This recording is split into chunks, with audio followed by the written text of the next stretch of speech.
સ્વામિનારાયણાય નમો નમઃ. શ્રી હરે કૃષ્ણાય નમો નમઃ. શ્રી પૂર્ણ પુરુષોત્તમાય નમો નમઃ.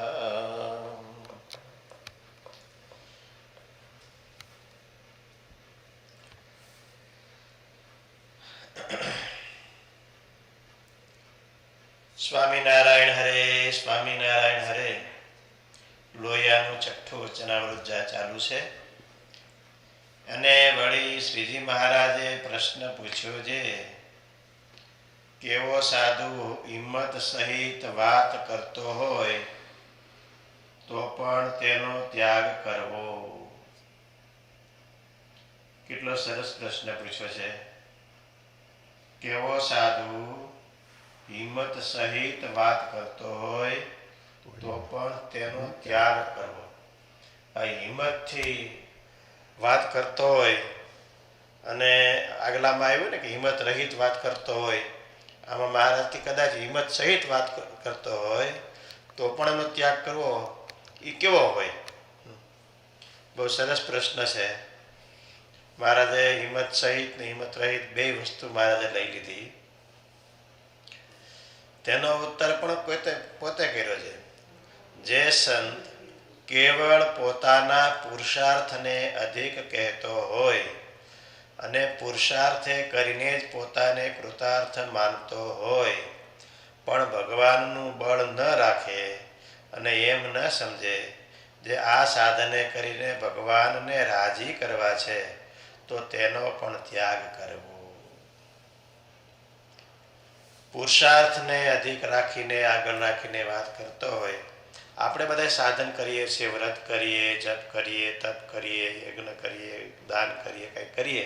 શું કામ કરીએ? કે મહારાજને રાજી કરવા માટે.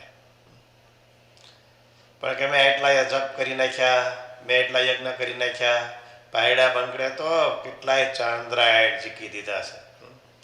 એ અહંકાર આવી જાય એમાંથી, એટલા માટે એ ના કરવું. જુનાગઢની અંદર એક સાધુને ચિત્તા ગોઠવતા આવડતું હતું. ચિત્તા ગોઠવતા. હો, ચિત્તા ક્યારે ગોઠવવાની હોય? જીવતા નહીં, મરેલા નહીં. મર્યા પછી ચિત્તા ગોઠવે ને. એટલે હવે ખબર નહીં ભાઈ, અમુક માણસોની હથરોટી કળા હોય એને બેહી ગઈ છે.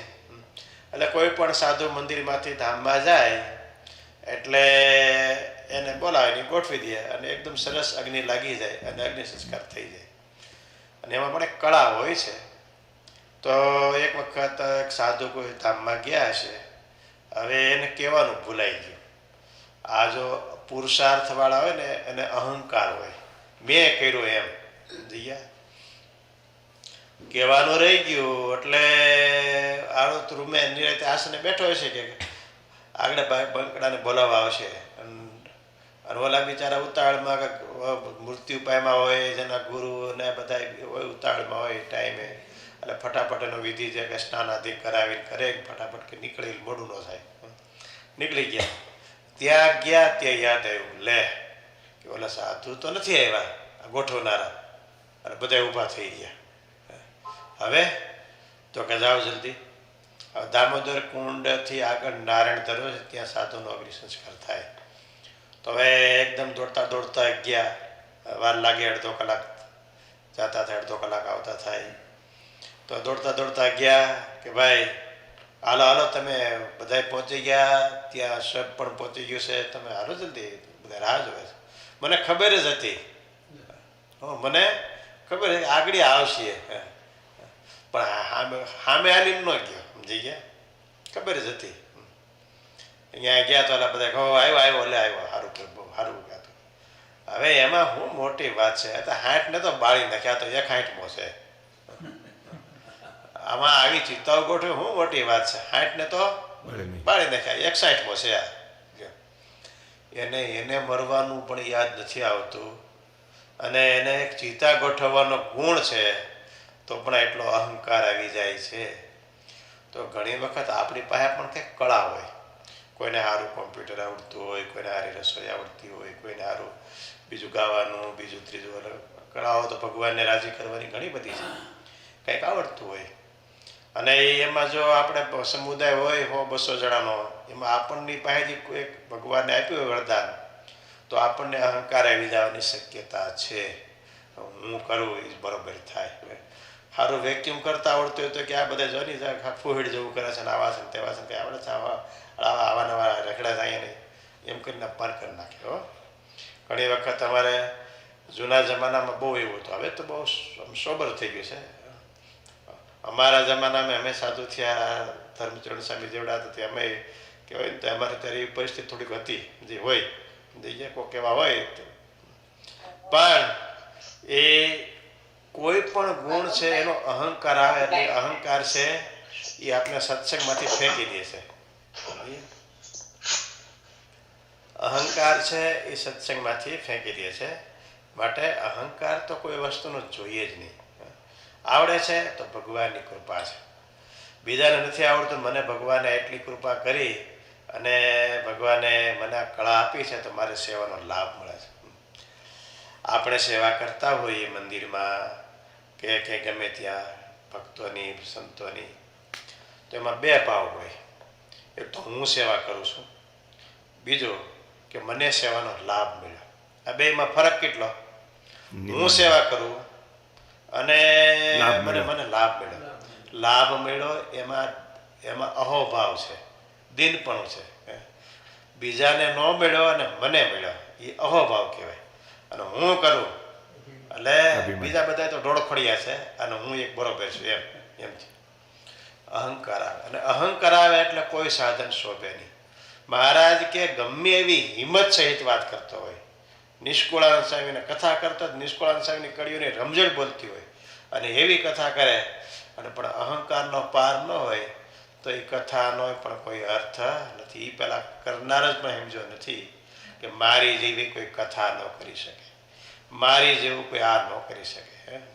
ત્યાગ વૈરાગ હોય તો એવું હોય ત્યાગ વૈરાગ કે કોઈથી સારું લુગડું ન પહેરતો હોય એવો એટલો ત્યાગ રાખતો હોય, સારા પથારી કરીને સૂતો ન હોય, સારું કરીને કોઈ ખાતો ન હોય, દેહને બહુ દમતો હોય, પણ અહંકાર કઈ વહી જાય એવું નથી.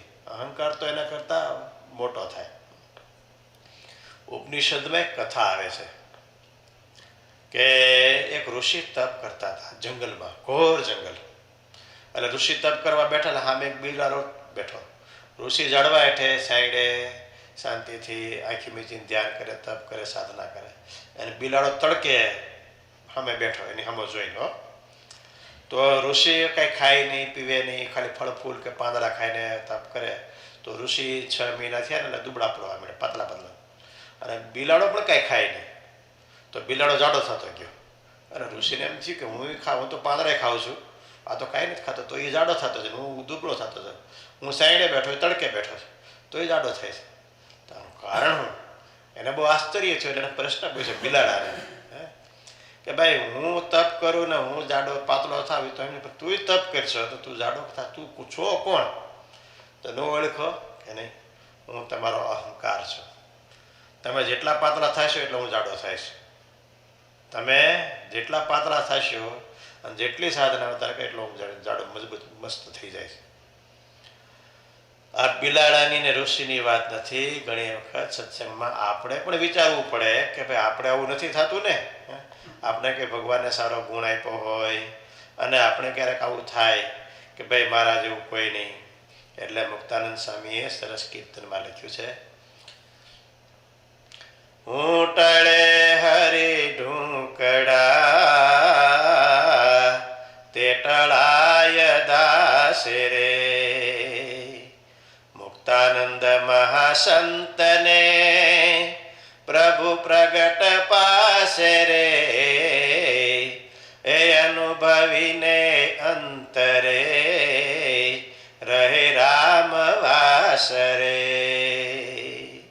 હું ટળે હરી ઢૂંકડા, ઢૂંકડા એટલે નજીક એકદમ બાજુમાં, તે ટળાય દાસે રે. એ તો હું કેમ ટળે? સ્વામી એક કડીમાં બે જવાબ આપી દીધા. તો તમે હું ટાળશો તો તમારી ભગવાન તમારી બાજુમાં છે. તો હું ટળે કેમ? કે તે ટળાય દાસે રે. દાસપણું આવે, નાનાપણું આવે, બધા એને નમતા રહીએ અને નાના થઈ જઈએ તો જરૂર ભગવાન આપણી પાસે છે. આપણે ખાલી ભગવાનને આપણે ખાલી કેટલો ફરક છે. આંખને અને કાનને તો 2 આંગળનો 4 આંગળનો ફરક છે, પણ ભગવાનને આપણે કેટલો ફરક છે. તો ખાલી એક પાતળો એક કાગળ હોય ને, એ આમ આગો કરી નાખે એટલે 2 એક છે. એ કાગળ કયો? તો અહંકારનો કાગળ. અહંકારનો પડદો જરાક આગો કરી નાખો એટલે ભગવાન એકદમ પાસે છે. એટલે વર્તમાન સારા પાડતો હોય, હિંમત સહિત વાત કરતો, શું ન થાય કરી નાખીએ એમ, પણ હું મારાથી થાય હું કરી નાખું એમ. અરે ભગવાનને રાજી કરવા કરું છું. ભગવાને બીજા કરતાં મને એક શક્તિ વધારે આપી છે, તો મારે થાય છે, આ મને લાભ મળે છે. આથી મારા મોટા ભાઈ એક તો માણસનો દેહ મળ્યો, અને પછી ભગવાને આવો ગુણ આપ્યો. જો મને ગુણ ન આપ્યો તો મને આ સેવાનો લાભ ન મળત. તો એ અહોભાવ કહેવાય. તો એ અહોભાવ કહેવાય. એ શું કહેવાય? તો એ ભગવાનને રાજી કરવાનું સાધન થઈ ગયું. અને એ ત્યારે હું કરું એવું જો થઈ જાય તો પછી ભગવાન રાજી ન થાય. એ મહારાજ કે ગમે એવી હિંમતવાળી વાત કરતો હોય, ગમે એવી સર્વોપરીપણાની વાત કરતો હોય, ગમે એવી શ્રેષ્ઠ વાત કરતો હોય, ઘણા તો એમ કહે છે કે કલ્યાણ તો અમારી પાસે છે, કલ્યાણ અમારી પાસે છે. એટલે કલ્યાણ સ્વામિનારાયણ પાસે નથી. કોની પાસે છે? તમે અમને માનો, અમારી વાતને સમજો, અમે કહીએ એ પ્રમાણે તમે ઉપાસના કરો, અમે કહીએ એમ તમે કરો તો તમને કલ્યાણ. અને ત્યાં સુધી કહે છે કે અત્યાર સુધી કોઈ અક્ષરધામ ગયું જ નથી. અત્યાર સુધીમાં કોઈ અક્ષરધામમાં ગયું નથી. આ જાહેર સભાની વાત કરું છું. અક્ષરધામમાં અત્યાર સુધી કોઈ ગયું જ નથી. બધા રસ્તામાં કોઈ ગોલોકમાં છે ને, કોઈ બદ્રિકાશ્રમમાં છે ને, કોઈ વૈકુંઠમાં છે ને, કોઈ ફલાણી જગ્યાએ. અક્ષરધામમાં કોઈ ગયું જ નથી હજી. હવે શરૂ થાય છે. અહીંથી થપ્પો લાગે તો અક્ષરધામમાં જાય, ને ત્યાં ન જાય. બરાબર? જેને અક્ષરધામમાં જવું હોય અહીં આવો,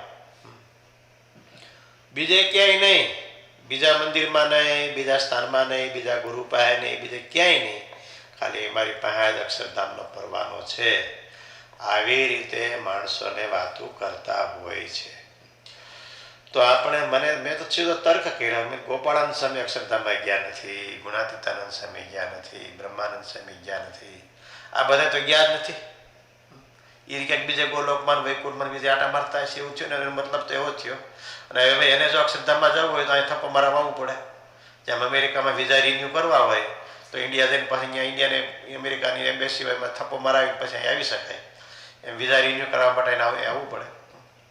આવી મૂર્ખાઈ ભરી કેવળ અહંકારથી વાતો કરનારા સત્સંગમાં હારા એવા એનો પંથ હલાવે છે. આપણે કોઈનું નામ ન દઈએ, પણ આ બધી વસ્તુ ખોટી છે. કલ્યાણ કરવું એ સ્વામિનારાયણના હાથમાં છે. એ જેતલપુરની વેશ્યા હોય એનું પણ કલ્યાણ કરી શકે છે. જેતલપુરનો જીવન ભગત ગરીબ મજૂરી કરનાર માણસો એનું પણ કલ્યાણ કરી શકે છે. અને વડોદરાના સયાજીરાવ ગાયકવાડ સરકાર જેવા રાજાનું પણ કલ્યાણ કરી શકે છે. રંકથી થઈને રાજા સુધી, પતિત વતથી લઈ અને પવિત્ર પુરુષ સુધી બધાનું કલ્યાણ કરવાને સમર્થ એક ભગવાન છે.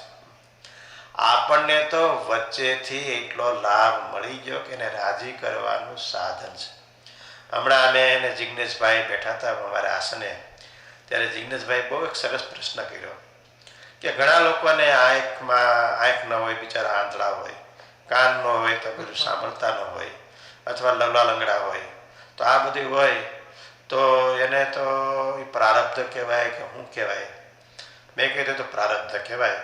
પણ એ પ્રારબ્ધ તો આપણો જન્મ થાય એ પહેલાં ઘડાઈ ગયું હોય, એ તો ભોગવવું પડે, આગલા જન્મનું કંઈક હોય. પણ આપણે એને સામું જોઈએ, અથવા તો એને કાંઈ ન આવડતું એને સામું જોઈએ ત્યારે આપણને એમ થાય કે આપણા કેટલા ભાગ છે કે આપણને આવી રીતે સરસ હાથ, પગ, આંખ આપ્યા છે, આવી સરસ બુદ્ધિ આપી છે, જેથી કરીને બુદ્ધિનો પણ ઉપયોગ થઈ શકે છે અને આ બધા ઇન્દ્રિયો અંતઃકરણનો ઉપયોગ થઈ શકે છે. મહારાજે વચનામૃતમાં એક શ્લોક બોલ્યા છે કે જનાનામ અસૃજત, ભગવાન સર્જી આપે છે. બુદ્ધિ ઇન્દ્રિય મનઃ પ્રાણ જનાનામ અસૃજત. બુદ્ધિ, ઇન્દ્રિયો, મન, પ્રાણ આ બધું ભગવાન સર્જી આપે છે. શું કામ? માત્રાર્થમ ચ ભવાર્થમ ચ આત્મને કલ્પનાય છે. કા વિષય ભોગને માટે અને કા ભવાર્થ એટલે કલ્યાણને માટે. હવે શું કરવું એ માણસે પોતે વિચાર કરવો છે. મેં એ પણ જિગ્નેશભાઈને અમે કીધું, મેં કીધું આ લુલા લગ્ન તો ઠીક છે, આ આંધળા હોય તો ભગવાનના દર્શન ના કરી શકે. મેં પણ જેના ઇન્દ્રિયો અંતઃકરણ કમ્પ્લીટ છે એવા આપણે ખાલી ફિનિક્સમાં કેટલા હશે? તો ઘણા બધા છે. ફિનિક્સમાં ઘણા બધા છે, અમેરિકામાં એથી વધારે છે, દુનિયામાં એથી વધારે છે. બધાને આંખ, કાન, બુદ્ધિ, ઇન્દ્રિય બધું બરોબર આપ્યું છે. તો મેં કીધું બધા કેમ ભગવાન ભજતા નથી? બધા ભગવાન ભજતા નથી. શું કામ? એને સાધુનો, શાસ્ત્રનો કોઈનો સંગ થયો નથી અને એટલે એની મુમુક્ષતા પાંગરી નથી. મુમુક્ષુ આપણે થોડાક મુમુક્ષુ હશું કે પૂર્વના હશે મુમુક્ષુતાના ગુણ, એમાં હારા કંઈક સાધુના કંઈક યોગમાં આવી ગયા, વચનામૃત જેવા શાસ્ત્રના યોગમાં આવી ગયા તો આપણું એમાં ડેવલપ છે. એમાં પ્રારબ્ધ નથી. પણ એ પોતાને કીધું કે પહેલાં હું આવો સત્સંગી, અત્યારે શું 5 વર્ષ પહેલાં હું આવો એટલો સત્સંગી નહોતો. મેં કીધું એમાં તમારું પ્રારબ્ધ કામ નથી કરતું. તમે પૈસા કમાઓ, બંગલો કરો, સારી ગાડીઓ લ્યો, એ બધું પ્રારબ્ધ કહેવાય. પણ તમે ભગવાનને અખંડ યાદ રાખો, ભગવાનનું ભજન કરો, ભક્તિ કરો, એ પ્રારબ્ધ ન કહેવાય. એને સંગ કહેવાય. હારા સત્પુરુષનો કે હારા ભગવાનના ભક્તનો સંગ થાય તો આપણું ડેવલપમેન્ટ એકદમ ભગવાન તરફ વધી જાય. આપણે જેવા તેવા હોય, સાધારણ હોય તો ઉત્તમ થઈ જાય. તો અહીંયા મહારાજ કહે છે અહંકારે કરીને કાંઈ પણ થતું હોય તો આપણને જે ગુણ મળ્યો છે, કોઈને પૈસાથી, કોઈને વળી કંઈક સારી બુદ્ધિથી, અલગ અલગ કળાઓ હોય, તો જે ગુણ આપણને મળ્યો છે એ ગુણથી, એ ગુણનો આપણે પોઝિટિવ ઉપયોગ શું કરી લેવો એ વિચારીએ. હવે આપણે દરેક વિચારીએ કે મારી પાસે કયો ગુણ છે, તો દરેક પાસે ગુણ હોય. બરાબર? હવે મને જે મારી પાસે ગુણ હોય એ મારા ધર્મચરણ સાંઈ પાસે ન હોય. બરાબર? હવે એને જે વગાડતા ગાતા આવડે મને નથી આવડતું. એટલે હવે જે ગુણ આપણી પાસે હોય એમ તમારી પાસે પણ અલગ અલગ, તમે એટલા બધા બેઠા સામે, તો બધાને તમારા ઘરમાં પણ ફેમિલી મેમ્બર હોય 4, 5, 6 જે હોય. બરાબર?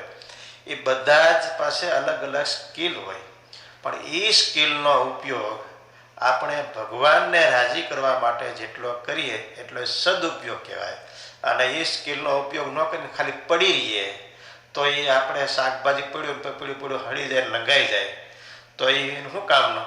પણ ટાઈમસર તાજે તાજો એને વઘારીને શાક કરીને ખાઈ લે તો એનો ઉપયોગ કર્યો કહેવાય. પણ ગાર્બેજમાં નાખી ઉપયોગ કર્યો કહેવાય, ન કર્યો કહેવાય. નાખ્યું તો છે, ક્યાં નાખ્યું? તો કે ગાર્બેજમાં. તે ઉપયોગ ન કર્યો કહેવાય. એમ આપણો ગુણ પડ્યો, જિંદગી આખી વહી જાય ને ગુણનો આપણે ભગવાનને માટે ઉપયોગ ન કરીએ તો એનો ઉપયોગ આપણે કર્યો કહેવાય નહીં. એટલે એનો ઉપયોગ આપણે ભગવાનને રાજી કરવા માટે કરીએ. એમાં પણ આપણે કૃતાર્થ પણ માનીએ, અહંકાર ન આવવા દઈએ કે ભાઈ બીજાને એવી ભગવાનની પાસે કૃપા પ્રાર્થના કરી, મહારાજ તમારી તો કૃપા છે, મારા ઉપર અઢળક કૃપા છે, તમે મને આવી હારી આંખ આપી, કાન આપી, બુદ્ધિ આપી, એટલો વળી એમાં પાછો ગુણ આપ્યો એટલો. એટલે બીજા જે રાજી કરે છે તમને, એમ હું પણ તમને વિશેષ રાજી કરી શકું, મને શક્યતાઓ આપી. પણ મહારાજ તમે મને આ સ્કિલ ન આપે તો તમને કેમ રાજી કરી શકે? આ સંતોને, આ હરિભક્તોને કેમ રાજી કરી શકે? માટે મહારાજ તમારી બહુ કૃપા છે, મને સેવા મળી છે, એ મારા ધન્ય ભાગ છે. એ અહોપણું કરીને કરીએ તો એનો અહંકાર ન આવે તો સેવા સીધી ભગવાન પાસે જાય.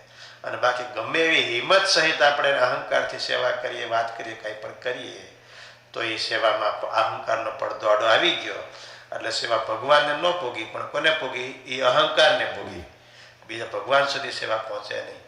હવે આપણે વિચારવાનું છે કે આપણી સ્કિલ ભગવાન સુધી પુગાડવી છે કે અહંકાર સુધી પુગાડવી છે, એ આપણા હાથની વાત છે. એટલે આ ગુણ મહારાજ શીખવા માટે આવો પ્રશ્ન મહારાજે પૂછ્યો અને આવો સરસ જવાબ મહારાજે આપ્યો. ત્યાર પછીનો પ્રશ્ન મહારાજ કહે છે કે અને વળી શ્રીજી મહારાજે પ્રશ્ન પૂછ્યો છે. આ પેલો પ્રશ્ન યાદ રહી ગયો? યા ફરી વખત જો વાંચી જાઉં. જેવ કેવો સાધુ હિંમત સહિત વાત કરતો હોય તો પણ તેનો ત્યાગ કરવો કહેતા એની વાત ન સાંભળવી. જેની શું કામ? કે પોતાના પુરુષાર્થને અધિક કહે છે, ભગવાનની કૃપાને અધિક કહેતો નથી, ભગવાનનું બળ રાખતો નથી. પછીનો પ્રશ્ન મહારાજ પૂછે છે, કેવો સાધુ હોય તેનો સંગ કરવો અને કેવાનો ન કરવો. હવે આ પ્રશ્ન બહુ અટપટો છે. આગળ મહારાજે સાધુ શબ્દ લખ્યો છે. હું લખ્યું છે સાધુ. કેવા સાધુનો હોય, કેવો સાધુ હોય તેનો સંગ કરવો અને કેવો સાધુ હોય એનો સંગ ન કરવો. તો એવું હોય કે કોનું ન કરો કોનો કરો, સાધુ તો બધા હરખા ન કહેવાય. હું એમ કહું, મુક્તાનંદ સ્વામી એક બાજુ બેઠા હોય અને બીજી બાજુ રઘુનાથદાસ બેઠા, બે રામાનંદ સ્વામીના શિષ્ય હતા. રઘુનાથદાસ પણ ભણેલો હતો, વિદ્વાન હતો, હોશિયાર હતો, બુદ્ધિવાળો હતો, અક્કલવાળો હતો. અને મુક્તાનંદ સ્વામી પણ હોશિયાર હતા, ભણેલા હતા. અને કદાચ હું એમ ધારું છું કે રઘુનાથદાસ મુક્તાનંદ સ્વામી કરતાં થોડોક વધારે હોશિયાર હશે અને ભણેલો હશે. આ બે બેઠા હોય તો આપણે કોની પાસે બેવું? બે રામાનંદ સ્વામીના શિષ્ય છે, બે સાધુ છે. તો આપણને એમ કે સિલેક્શન કરો, તમારે મુક્તાનંદ સ્વામી પાસે બેવું છે કે રઘુનાથદાસ પાસે બેવું છે? તો આપણે શું સિલેક્શન કરીએ? આપણે તો રામાનંદ સ્વામીના શિષ્ય એટલે બે સાધુ, બે હરખા. આપણે બે હરખા ન હોય. મુક્તાનંદ સ્વામી છે એ ભગવાન સુધી પુગાડે અને રઘુનાથદાસ પાસે બેહીએ તો દક્ષિણ દિશામાં ક્યાંક પુગાડે. દક્ષિણ દિશામાં શું છે તમને ખબર છે? દક્ષિણ દિશામાં જમપુરી આવેલી છે, કદાચ ન ખબર હોય તો. સાઉથમાં દક્ષિણ દિશામાં એટલે જમપુરીમાં પુગાડે. ઉત્તર દિશામાં ભગવાનનું ધામ છે અને ઉત્તર દક્ષિણનો ફરક છે. તો દક્ષિણ દિશામાં એ રઘુનાથદાસ પુગાડે અને મુક્તાનંદ સ્વામી ઉત્તર દિશામાં ભગવાનના ધામમાં પુગાડે. તો હવે આપણે ભગવાનના ધામમાં જવું છે કે દક્ષિણ દિશામાં જવું છે? જમપુરીમાં તો ન કહેવાય, નબળો શબ્દ કહેવાય એટલે. પણ દક્ષિણ દિશામાં જવું છે કે ઉત્તર દિશામાં જવું છે એ આપણે નક્કી કરવાનું છે. બરાબર? આપણે જવું છે ઉત્તર દિશામાં, તો રઘુનાથદાસનો ત્યાગ કરવો પડે તો મુક્તાનંદ સ્વામી બેસે. બે પાસે તો એકારે બેહી ગઈ અને બેને અનુસરી શકાય નહીં, કારણ કે બેના મત જુદા જુદા હતા. મુક્તાનંદ સ્વામી 40 વર્ષે અને 60 વર્ષે પણ ઘૂઘરા બાંધીને શ્રીજી મહારાજ આગળ નાચી શકતા હતા. અને રઘુનાથદાસ તો નાચતો નતો, પણ રામાનંદ સ્વામી ધામમાં ગયા ને તો રોયો. એનો તો આખું ગામ રોયું. મહારાજે વચનાવૃતમાં લખ્યું.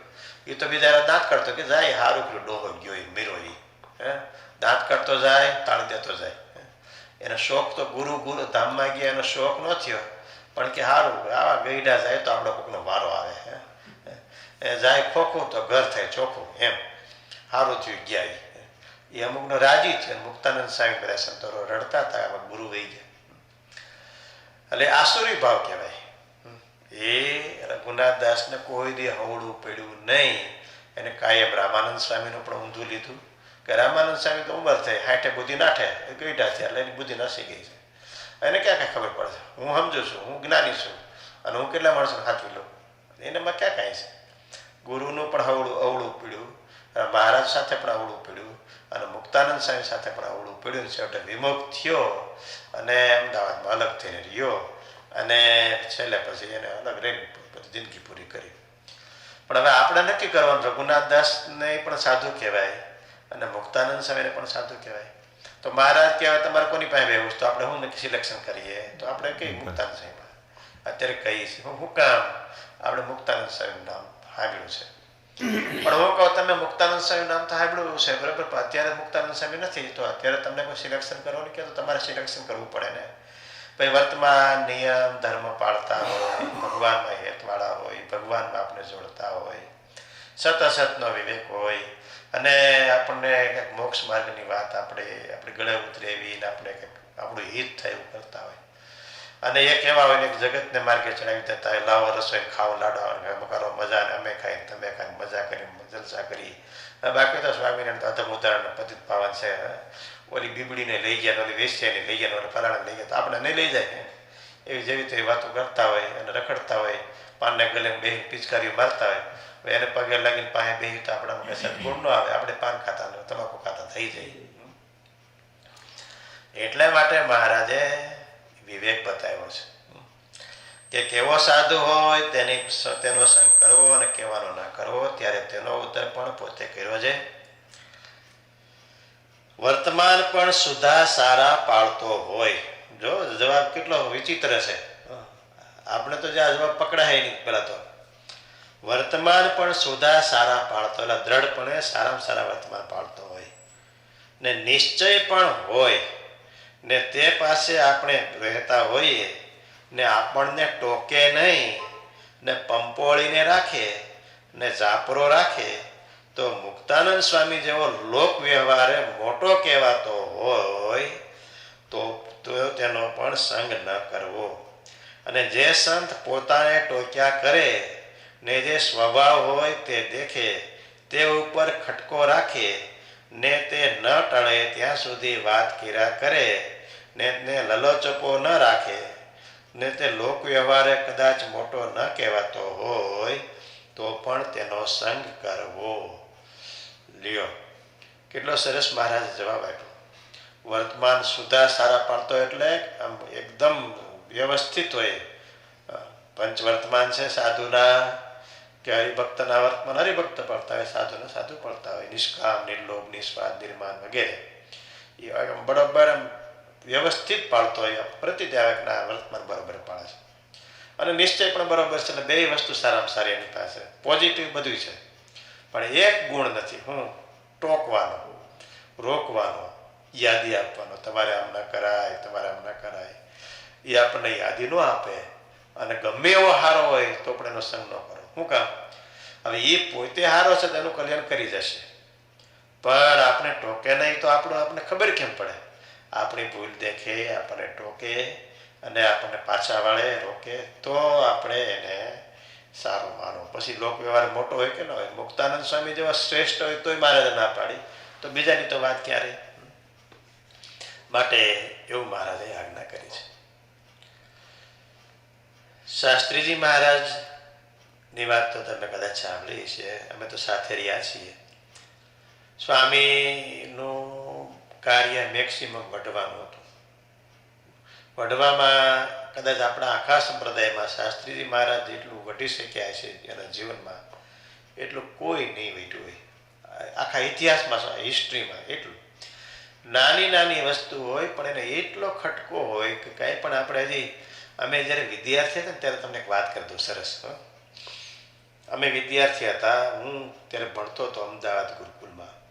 ત્યારે અમે 80 વિદ્યાર્થી, હું દાખલ થયો ત્યારે 60 વિદ્યાર્થી હતા અને સેકન્ડ યરમાં બીજા વર્ષે મારે હતો ત્યારે 80 વિદ્યાર્થી હતા. ત્યારે ત્યાં સાધુ આશ્રમ જૂનો હતો, અત્યારે નીકળી ગયો છે. એ સાધુ આશ્રમમાં સભા થતી ને એ થતી, ત્યારે મંદિર જ નહોતું.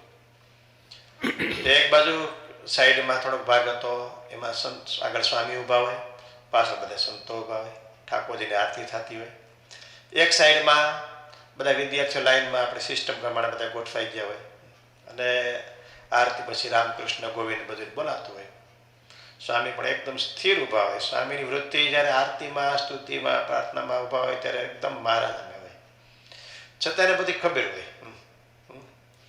તો એ એકદમ અમે રામકૃષ્ણ બોલતા હતા ને અડધું પછી બોલાણું હતું ત્યાં સ્વામી હાથમાં લાકડીને ટેકે ઊભા રહેતા. બરાબર, લાકડી ટક ટક ટક ત્રણ વખત કરે લાકડી ઓટોમેટિક બધું સ્ટોપ થઈ જાય. ગમે 100 જણા એકારે બોલતા હોય એનો અવાજ હોય પણ આમ લાકડીનો અવાજ તો કેટલો થાય? ટક ટક. લાકડીનો એવો પ્રવાહ ખબર નહીં, બધું સ્ટોપ થઈ ગયું, બધા ઊભા રહી ગયા. પછી પાછું વળીને જોયું. પાછળ બધા સંતો બધા હતા, 10-12 સંતો હતા, મને યાદ છે. સ્વામી કે તમે એને શું શીખડાવો છોકરાઓને?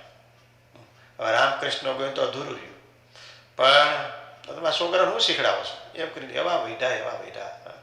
રામકૃષ્ણ ગોવિંદ બોલતા ફક્ત 2-3 મિનિટ કે 5 મિનિટ થાય અને દંડવત સુધીનું કાર્યક્રમ 15 મિનિટનો હોય, પણ અડધો કલાક ઊભા વૈઢા. ઊભા છોકરા એમને ઊભા રહી ગયા, સંતો ઊભા રહી. પણ સ્વામી વળતા હોય ત્યારે કોઈને સામો જવાબ ન દેવાય, નકર વાર પડી જાય. પણ એ પછી એવું વઢે, એવું વળતા આપણે કોઈને જોયા જ નથી જિંદગીમાં. એટલું બેઠા બધા કે ઓલી આ છોકરા ઊભા છે. અમારે લગભગ 8 થી 9 લાઈન થતી ઊભી. એમાં ત્રીજી લાઈનમાં એક છોકરો છે. એ છોકરો અત્યારે અમદાવાદમાં છે, મને બરોબર ઓળખો, ઘરે એમને જઈએ બરાબર, પણ મેં એને યાદ ન કર્યું. મેં કીધું નાખા એનું નામ છે ઓલી લાઈનમાં, ત્રીજી લાઈનમાં ઓલો છોકરો છે. જો એ તાળે કેમ પાડે છે? કેમ તાળી પડે તમે જોતા નથી? ખાલી બધા ઊભા છો ડોગા છે. છોકરો છોકરો તાળી પાડે. એ હકીકતમાં તાળી પાડવાની સિસ્ટમ આમ હોય, છાતી સુધી આમ હાથ રહીએ, આમ તાળી પડતી બરાબર. ઓલા આમ પાડતો હશે, થોડોક આમ કરતો હશે, થોડોક નાના છોકરા કેમ આપણે ઓમ થોડું આરતી હોય તો એની રીતે સ્વભાવ પ્રમાણે કરતા હોય, એ તો વધારે નાના પણ આ તમે આ કોલેજવાળો હતો એટલે આમ થોડુંક આમ હેઠે આમ તાળી આમ કરતો હશે. તમે કે તાળી કેમ પાડે છે? તમે શીખવતા તો આપણે શીખવવા માટે ભેળા કર્યા છે, ભણાવવા માટે ભેળા કર્યા છે, એને તમે શીખવતા નથી. હવે એ તાળી આમ આડાવડી પાડે છે તો એની વાહે જેટલા છોકરા છે એની બધાની નજર ભગવાન મારીએ એની તાળી મારીએ, એની નજર એની તાળી મારીએ તો એનો દોષ એને ન લાગે, તમને લાગે. તમે એને શીખડાયું નથી, તમે કીધું નથી, એમ કરીને અડધો કલાક સંતોને બધાને બેઠા. છોકરા ન વટે કોઈ દી, છોકરા ન વટે, નાના સાધુ ન વટે, નવા સાધુ ન વટે, ન વટે. પણ એને જે નવા સાધુને કેવું હોય તો મોટા જે હોય એને વટે, નાના સાધુ એને વટી લે, એને સાંભળતા વટે. અને ઓલાને ખબર પડે મારી એટલી ભૂલ હતી, ઓલો તો ખમી ન વાગે ને, જૂના હોય ખમી જાય.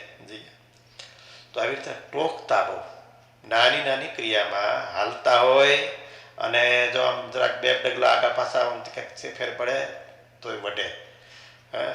બોલતા હોય અમે વચનાવૃત કથા સ્વામીની સીડી તમે સાંભળજો, એમાં ખાલી વચનાવૃત દેવપ્રસાદ સ્વામી કે સંતો કોઈ વાંચતા હોય અને એમાં વાંચે ને પછી પૂછે અને પછી એમાં કંઈક બોલે તો એમાં વઢવાનું જ હોય, જવાબ દેતા જ ક્યાં આવડશે? એ લખેલું તો તમે બોલો એનો એમ જવાબ થાય, એમ કરી વઢે. એટલે વઢે એટલે શું થાય? યાદી આપે એટલે રોકે, કોઈ પણ માણસ રોકે ને એટલે તરત સ્ટન્ટ થઈ જાય, એમ એક્ટિવ થઈ જાય ને. મન સુસુપ્ત હોય તો એ એલર્ટ થઈ જાય, જાગૃત રહે. અમદાવાદ ગુરુકુળમાં તેજેન્દ્ર પ્રસાદજી મહારાજ આવ્યા હતા યજ્ઞમાં, ત્યારે હું સાધુ થઈ ગયો હતો અને યજ્ઞ ત્યારે ભંડારી હતો. સભામાં તેજેન્દ્ર પ્રસાદજી મહારાજે બોલ્યા, મોટી સભા હતી અમદાવાદને બધા ઉત્સવ હતો કંઈક, બરોબર, યજ્ઞ હતો, કે શાસ્ત્રીજીએ સત્સંગના તો ઘણા બધા સારા સારા કામો કર્યા છે, એ તો સારા જ છે, પણ એના કરતાં પણ મારા હૃદયને જે સ્પર્શી ગયું એને સારામાં સારું કામ હોય ને તો એ છે એને સાધુને ઘડ્યા છે. સાધુનું ઘડતર આખા સંપ્રદાયમાં કોઈ ન કર્યું એવું શાસ્ત્રીજીએ કર્યું છે, એવું તેજેન્દ્ર પ્રસાદજી મહારાજ બોલ્યા. તો એને એની દ્રષ્ટિ, એ તો એ આચાર્ય છે, આખા સંપ્રદાય ઉપર નજર હોય કે આખા સંપ્રદાયમાં જે ઘડતર કરવાનું કામ છે એ શાસ્ત્રી ધર્મ જીવનદાસજીનું છે, એમ બોલ્યા. અને જાહેરમાં બોલ્યા, એકલા કોકને કહે તો જુદી વાત છે, જાહેરમાં બોલ્યા. તો કહેવાનું કે આ જે ઘડતર છે એ અગત્યની વાત છે. અને એ ઘડતર એટલે શું કે યાદી આપવી, રોકવું, ટોકવું. ભૂલ તો પડે, માણસ છે ભૂલ ન પડે એવું થોડું બને, ગમે તે ભૂલ પડે તો એને રોકી અને ભાઈ બોલોમાં જે કોઈક ડિસ્ટર્બ કરે છે, રોકવું ટોકવું એ ખાસ સાધુની જે કર્તવ્ય છે. હવે આપણી કંઈક ભૂલ હોય, આપણી ગાફલાઈ હોય તો એ કોણ દૂર કરે? સંતો દૂર કરે છે. માટે મહારાજ કે એવા સાધુ હોય એનો સંગ કરવો. મુક્તાનંદ સ્વામી પણ આમાં સ્વામી લખ્યું, સ્વામી પણ ટોકતા બહુ અને રોકતા બહુ. હરિભક્તો તો રસોઈ દેવા આવે તો મુક્તાનંદ સ્વામી પણ રોકતા કે ભાઈ રસોઈ નહીં, અમારે દરરોજ રસોઈ ન લેવાય, દાળ રોટલા લઈ આવો, લાડવા ન કરાય દરરોજ, એમ ક્યારેક કરી તો બરાબર છે, પણ દરરોજ તમે દરરોજ લાડવા તો પછી અમારા કંઈક ધર્મ હોય, બધા દરરોજ ન હોય.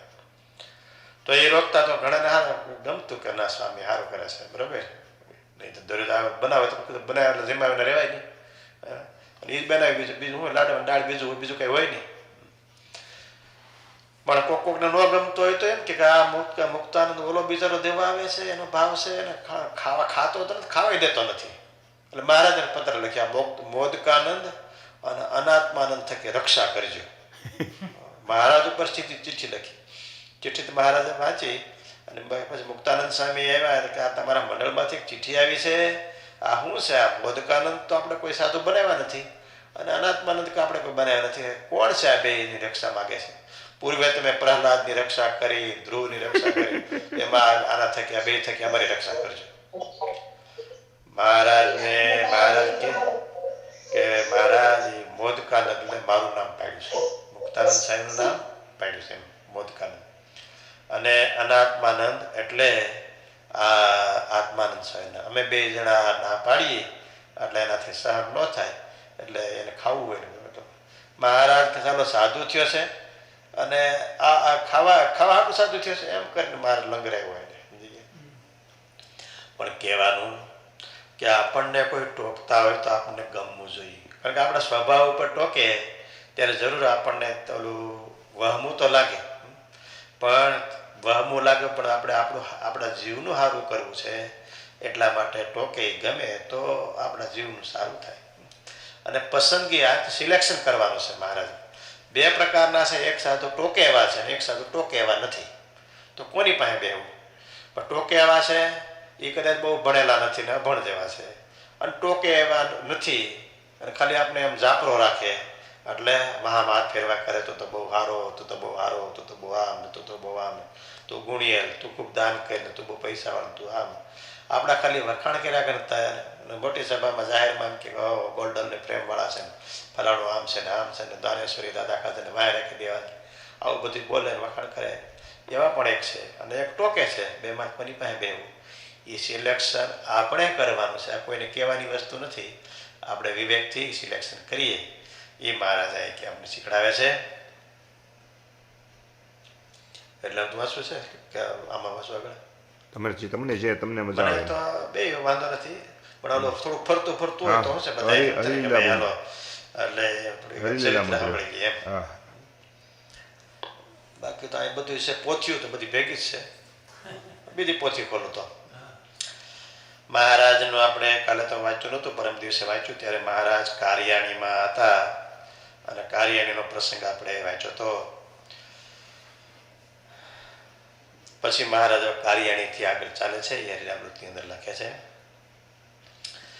કૃપાનિધિ કારિયાણીએ જમી ચાલિયા જગદાધાર, સુંદરિયાણે સંચરા આવ્યા હરિજન સામાય પાર. ભગવાન કારિયાણીથી ચાલ્યા છે અને સુંદરિયાણા પધાર્યા છે. સુંદરિયાણા ગામનું નામ આવે એટલે આપને યાદ આવી જવું જોઈએ સુંદરિયાણા એટલે કોનું? તો સુંદરિયાણા એટલે પેલો તો હેમરાજ શાહ, બહુ મોટા હરિભગત થઈ ગયા, પરમ વૈષ્ણવ હતા. એમાંથી ગોપાળાનંદ સ્વામીની કૃપાથી એ હરિભગત થઈ ગયા. એનો પ્રસંગ તો ખૂબ મોટો છે, અત્યારે કહેતા નથી. પછી એના દીકરા વનાશા, પુંજાશા એ પહેલા જ ભગત થતા એના, અને પછી હેમરાજ શાહ થયા. પછી બીજા દરબારો અને પટેલિયાઓ પણ સત્સંગી ઘણા બધા હતા એ ગામની અંદર. સ્વામિનારાયણ ભગવાન સુંદરિયાણામાં ઘણી વખત પધાર્યા છે. અને અહીંયા તો બીજો પ્રસંગ હરિલામૃતની અંદર લખેલો છે વિહારીલાલજી મહારાજે, તો એ પ્રસંગ આપણે વાંચ્યું. વાંચતે ગાજતે મહારાજનું સ્વાગત સમય થયું છે. આવા મોટા ભગવાન, આટલા સંતો, આવો સંઘ આવતો હોય, ગામમાં કેટલો મોટો ઉત્સાહ હરિભક્તોનો હોય. એ ગામમાં ઢોલી બોલાવ્યો હોય, શરણાઈવાળો બોલાવ્યો હોય, હાથમાં મંજીરા ઝાંઝ હોય અને ઉત્સવના કીર્તન બોલતા હોય કે હારે મારે આજ પ્રીતમ ઘેરે આવ્યા, આવી રીતે એક પછી એક પદો બોલાતા હોય. અબીલ, ગુલાલ, કંકુ, હળદરના છંટકાવ થતા હોય અને મહારાજ પણ મંદ મંદ હસતા હોય અને દર્શનનું સુખ આપતા હોય, હરિભક્તોને રાજી કરતા હોય. એમ કરતા કરતા ગામને પાદરથી મહારાજ ડોસા ખાચરના દરબારગઢમાં પધાર્યા અને ત્યાં મહારાજ ઉતર્યા. લીંબડો હતો ત્યાં ફળિયામાં, સભા ત્યાં સજી તે હસમામાં, બેઠા સંત તથા હરિજન, બોલે શ્રી હરિ મધુર વચન. ત્યાં સરસ એક લીમડાનું ઘટાટોપ ઝાડ હતું. ઝાડ નીચે મહારાજનું આસન હતું. સરસ ગાદી બિછાવી હતી. ગાદી ઉપર મહારાજ બિરાજમાન થયા છે અને સરસ મહારાજ બધા હરિભક્તોને પહેલા તો સમાચાર પૂછે, કેમ છો હરિભક્તો, બધા આનંદમાં, ભજન ભક્તિ થાય છે, એવું થોડુંક સમાચાર લોકલ પૂછી લઈએ. પછી મહારાજ થોડીક સત્સંગની વાતો કરતા હશે. ત્યાં એ સભામાં મહારાજે સરસ એક છોકરા સામે દ્રષ્ટિ કરી ભગા શેઠનો સુત પીતાંબર, જેની 7 વર્ષની ઉંમર. ગામમાં ભગા શેઠ કરીને એક વાણિયા હતા. એનો દીકરો હતો, એનું નામ હતું પીતાંબર, અને 7 વર્ષની એમની ઉંમર હતી. એ આવ્યો એટલે ગામમાં તો આવું હોય ને, એમાં હરિભગત હોય એટલે બિન હરિભગત પણ આવે બધાય, અને હરિભક્તો તો આવે. 7 વર્ષનો છોકરો આવીને મહારાજને પગે લાગ્યો અને પ્રણામ વ્યવસ્થિત કર્યા. હવે આ પ્રણામ કરે ને છોકરા સામે જોવે ને ત્યાં ખબર પડી જાય કે છોકરો ડાયો છે. અનુસંધાન આવે ને કે ભાઈ એટલા ગુણ જે નાનપણમાં છે. એટલે મહારાજે એની સામું જોયું તો છોકરો ડાયો છે અને રાજી થયા મહારાજ. નાના છોકરા હોય, મા બાપે સંસ્કાર આપ્યા હોય તો અત્યારે નહીં, આપણે છોકરા આ ભાઈ જિજ્ઞેશભાઈનો છે, પછી આ બીજા ઓલા જિજ્ઞેશભાઈ ત્રિવેદીનો છે, તો કીર્તન બોલતા હોય, આ કરતા હોય તો છે જે નજર સાધુની એના પર પડે કે છોકરો મારો ડાયો છે. નજર પડે એટલે એને ભક્તિનો ઉદય થાય, ધીમે ધીમે ભગવાનમાં આગળ વધે. મહારાજની નજર પડ્યા છોકરા ઉપર, અને મહારાજે પછી મહારાજ બોલ્યા કે મન નિર્મળ છે અતિ આનું, નેણમાં જળ કે નથી છાનું. આનું અંતઃકરણ, આનું મન છે ને બહુ ચોખ્ખું છે. આની આંખમાં એ દેખાય છે. માણસના ગુણ આંખમાં દેખાય. મહારાજને એની સામું જોઈને આંખ સામું જોઈને કહી દીધું, આનો છોકરો આ બહુ પવિત્ર થશે અને બહુ સારો થશે, અને નેણ અંતઃકરણ જુદી જાતનું છે. એમ સત્સંગી ઘણો સારો થાશે, ઘણા જન્માહી મુખ્ય ગણાશે. આ મોટો થશે, અત્યારે તો 7 વર્ષનો છે, મોટો થશે એટલે આવો એકાંતિક ભગત થશે, બહુ સારામાં સારો હરિભગત થશે. અને બધા હરિભક્તો સમુદાયમાં એ મોટેરો ગણાશે, એવો મોટો થશે.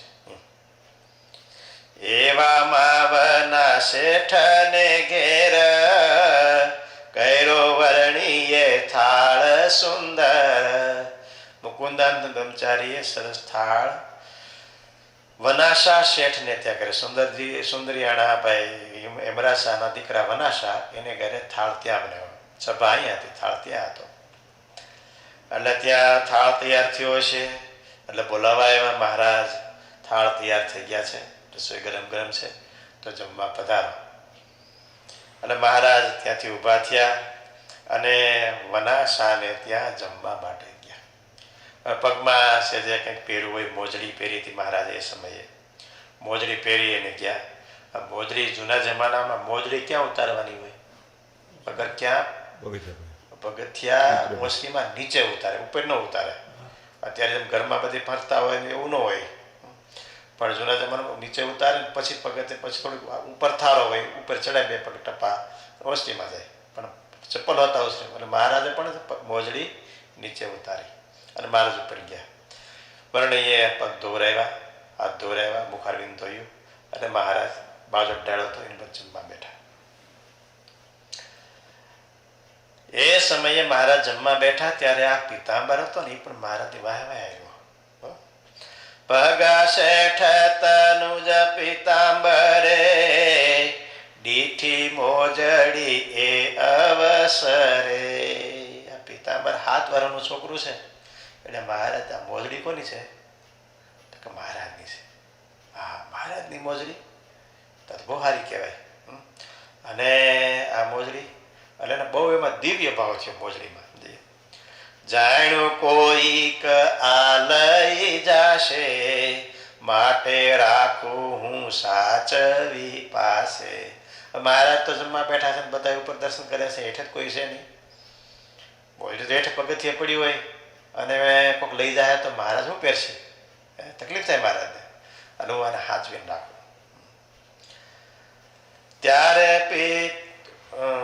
પછી મોજડીઓ તે ઉપાડી, નિજ અંગર ખામાં સંતાડી. સંતાડવા ક્યાં જાવી? અને પેલું અંગરખું પહેર્યું હોય ને એ સાળ ઊંચી કરી અને અંદર 2 ભરાઈ દીધી. પેટ ઉપર અને લપેટીને દબાણે ઊભો રહી ગયો.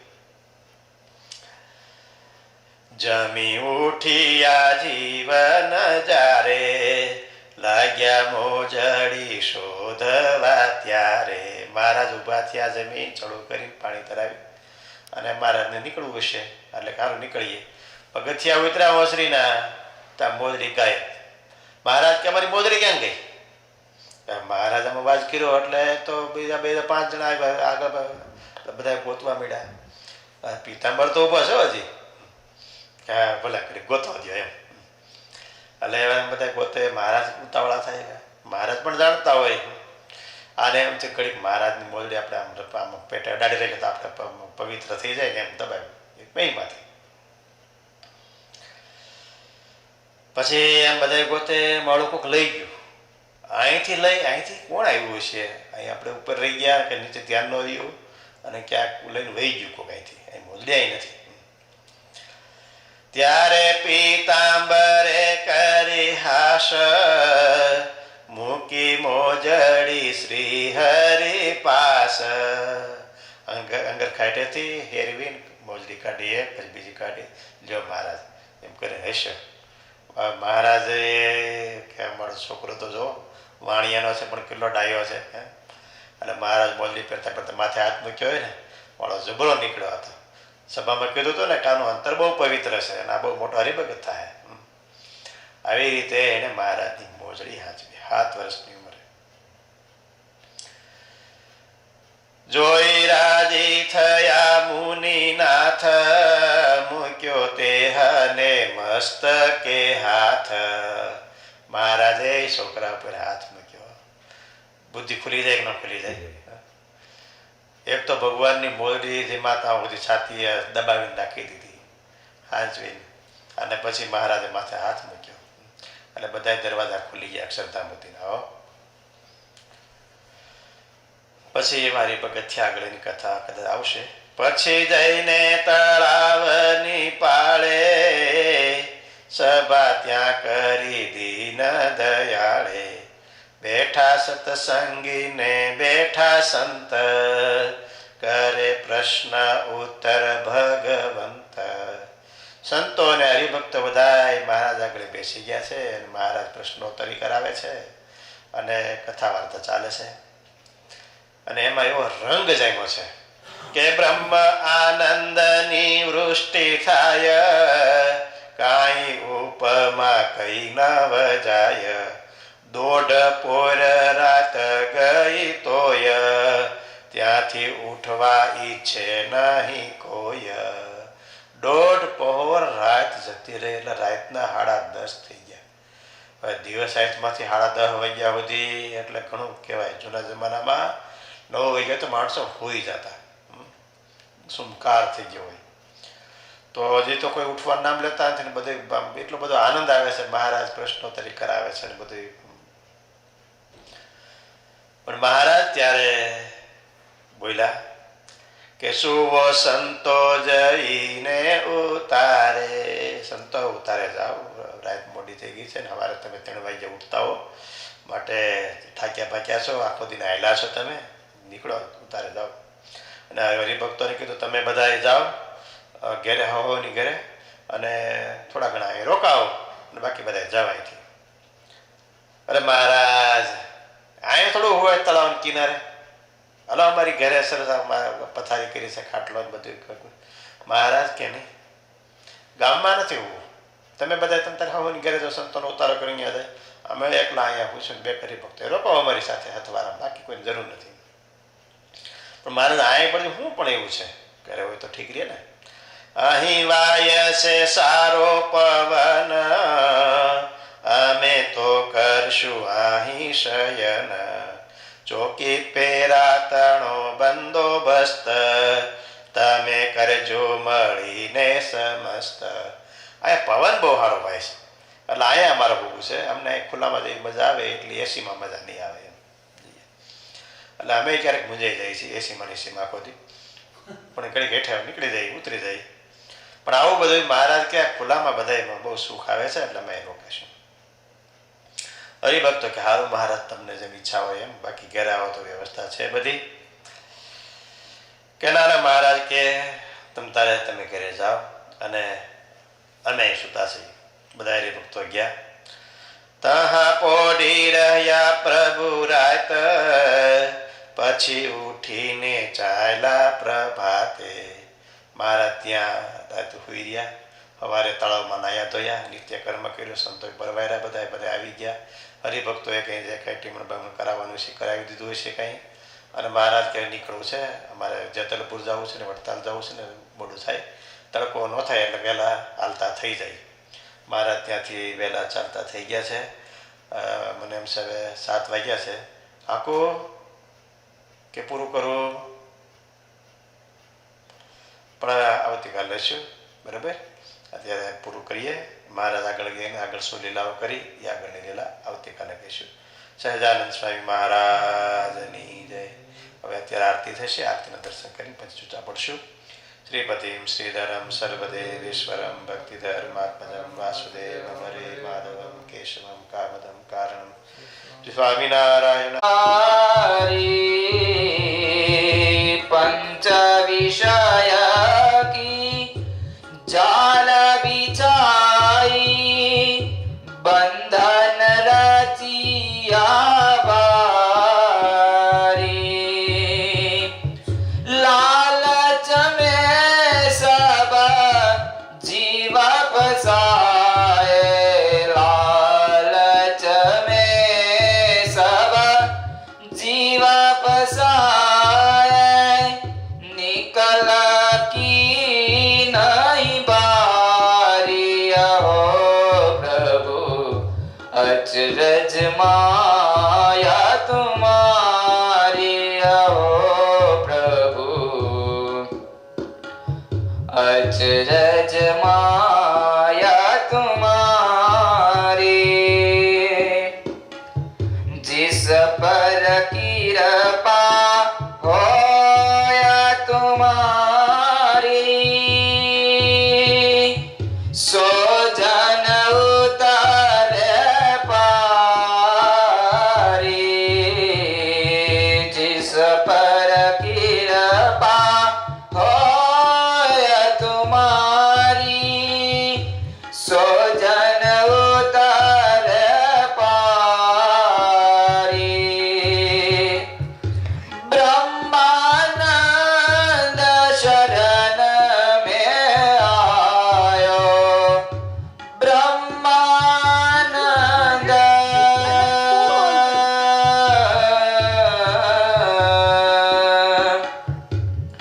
हो, ब्रह्मानंद शरण में आयो, लीजिए मोहे उगारिया हो प्रभु, अचरज माया तुम्हारी हो प्रभु, अचरज माया तुम्हारी हो प्रभु, अचरज माया तुम्हारी. સહજાનંદ સ્વામી મહારાજની જય. સ્વામી દેખાય સ્વામી બરોબર? તમારે જેટલું સેટિંગ થતું સ્વામી આ બીજું હોય વધારાનું લિસ્ટ આપી. ગુરુજી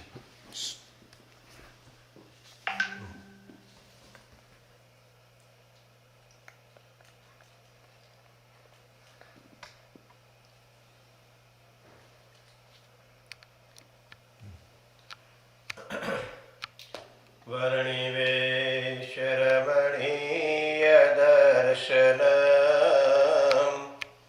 मन्दहासरुचिराननाम्बुजम् पूजितं सुरनरोत्तमैर्मुदा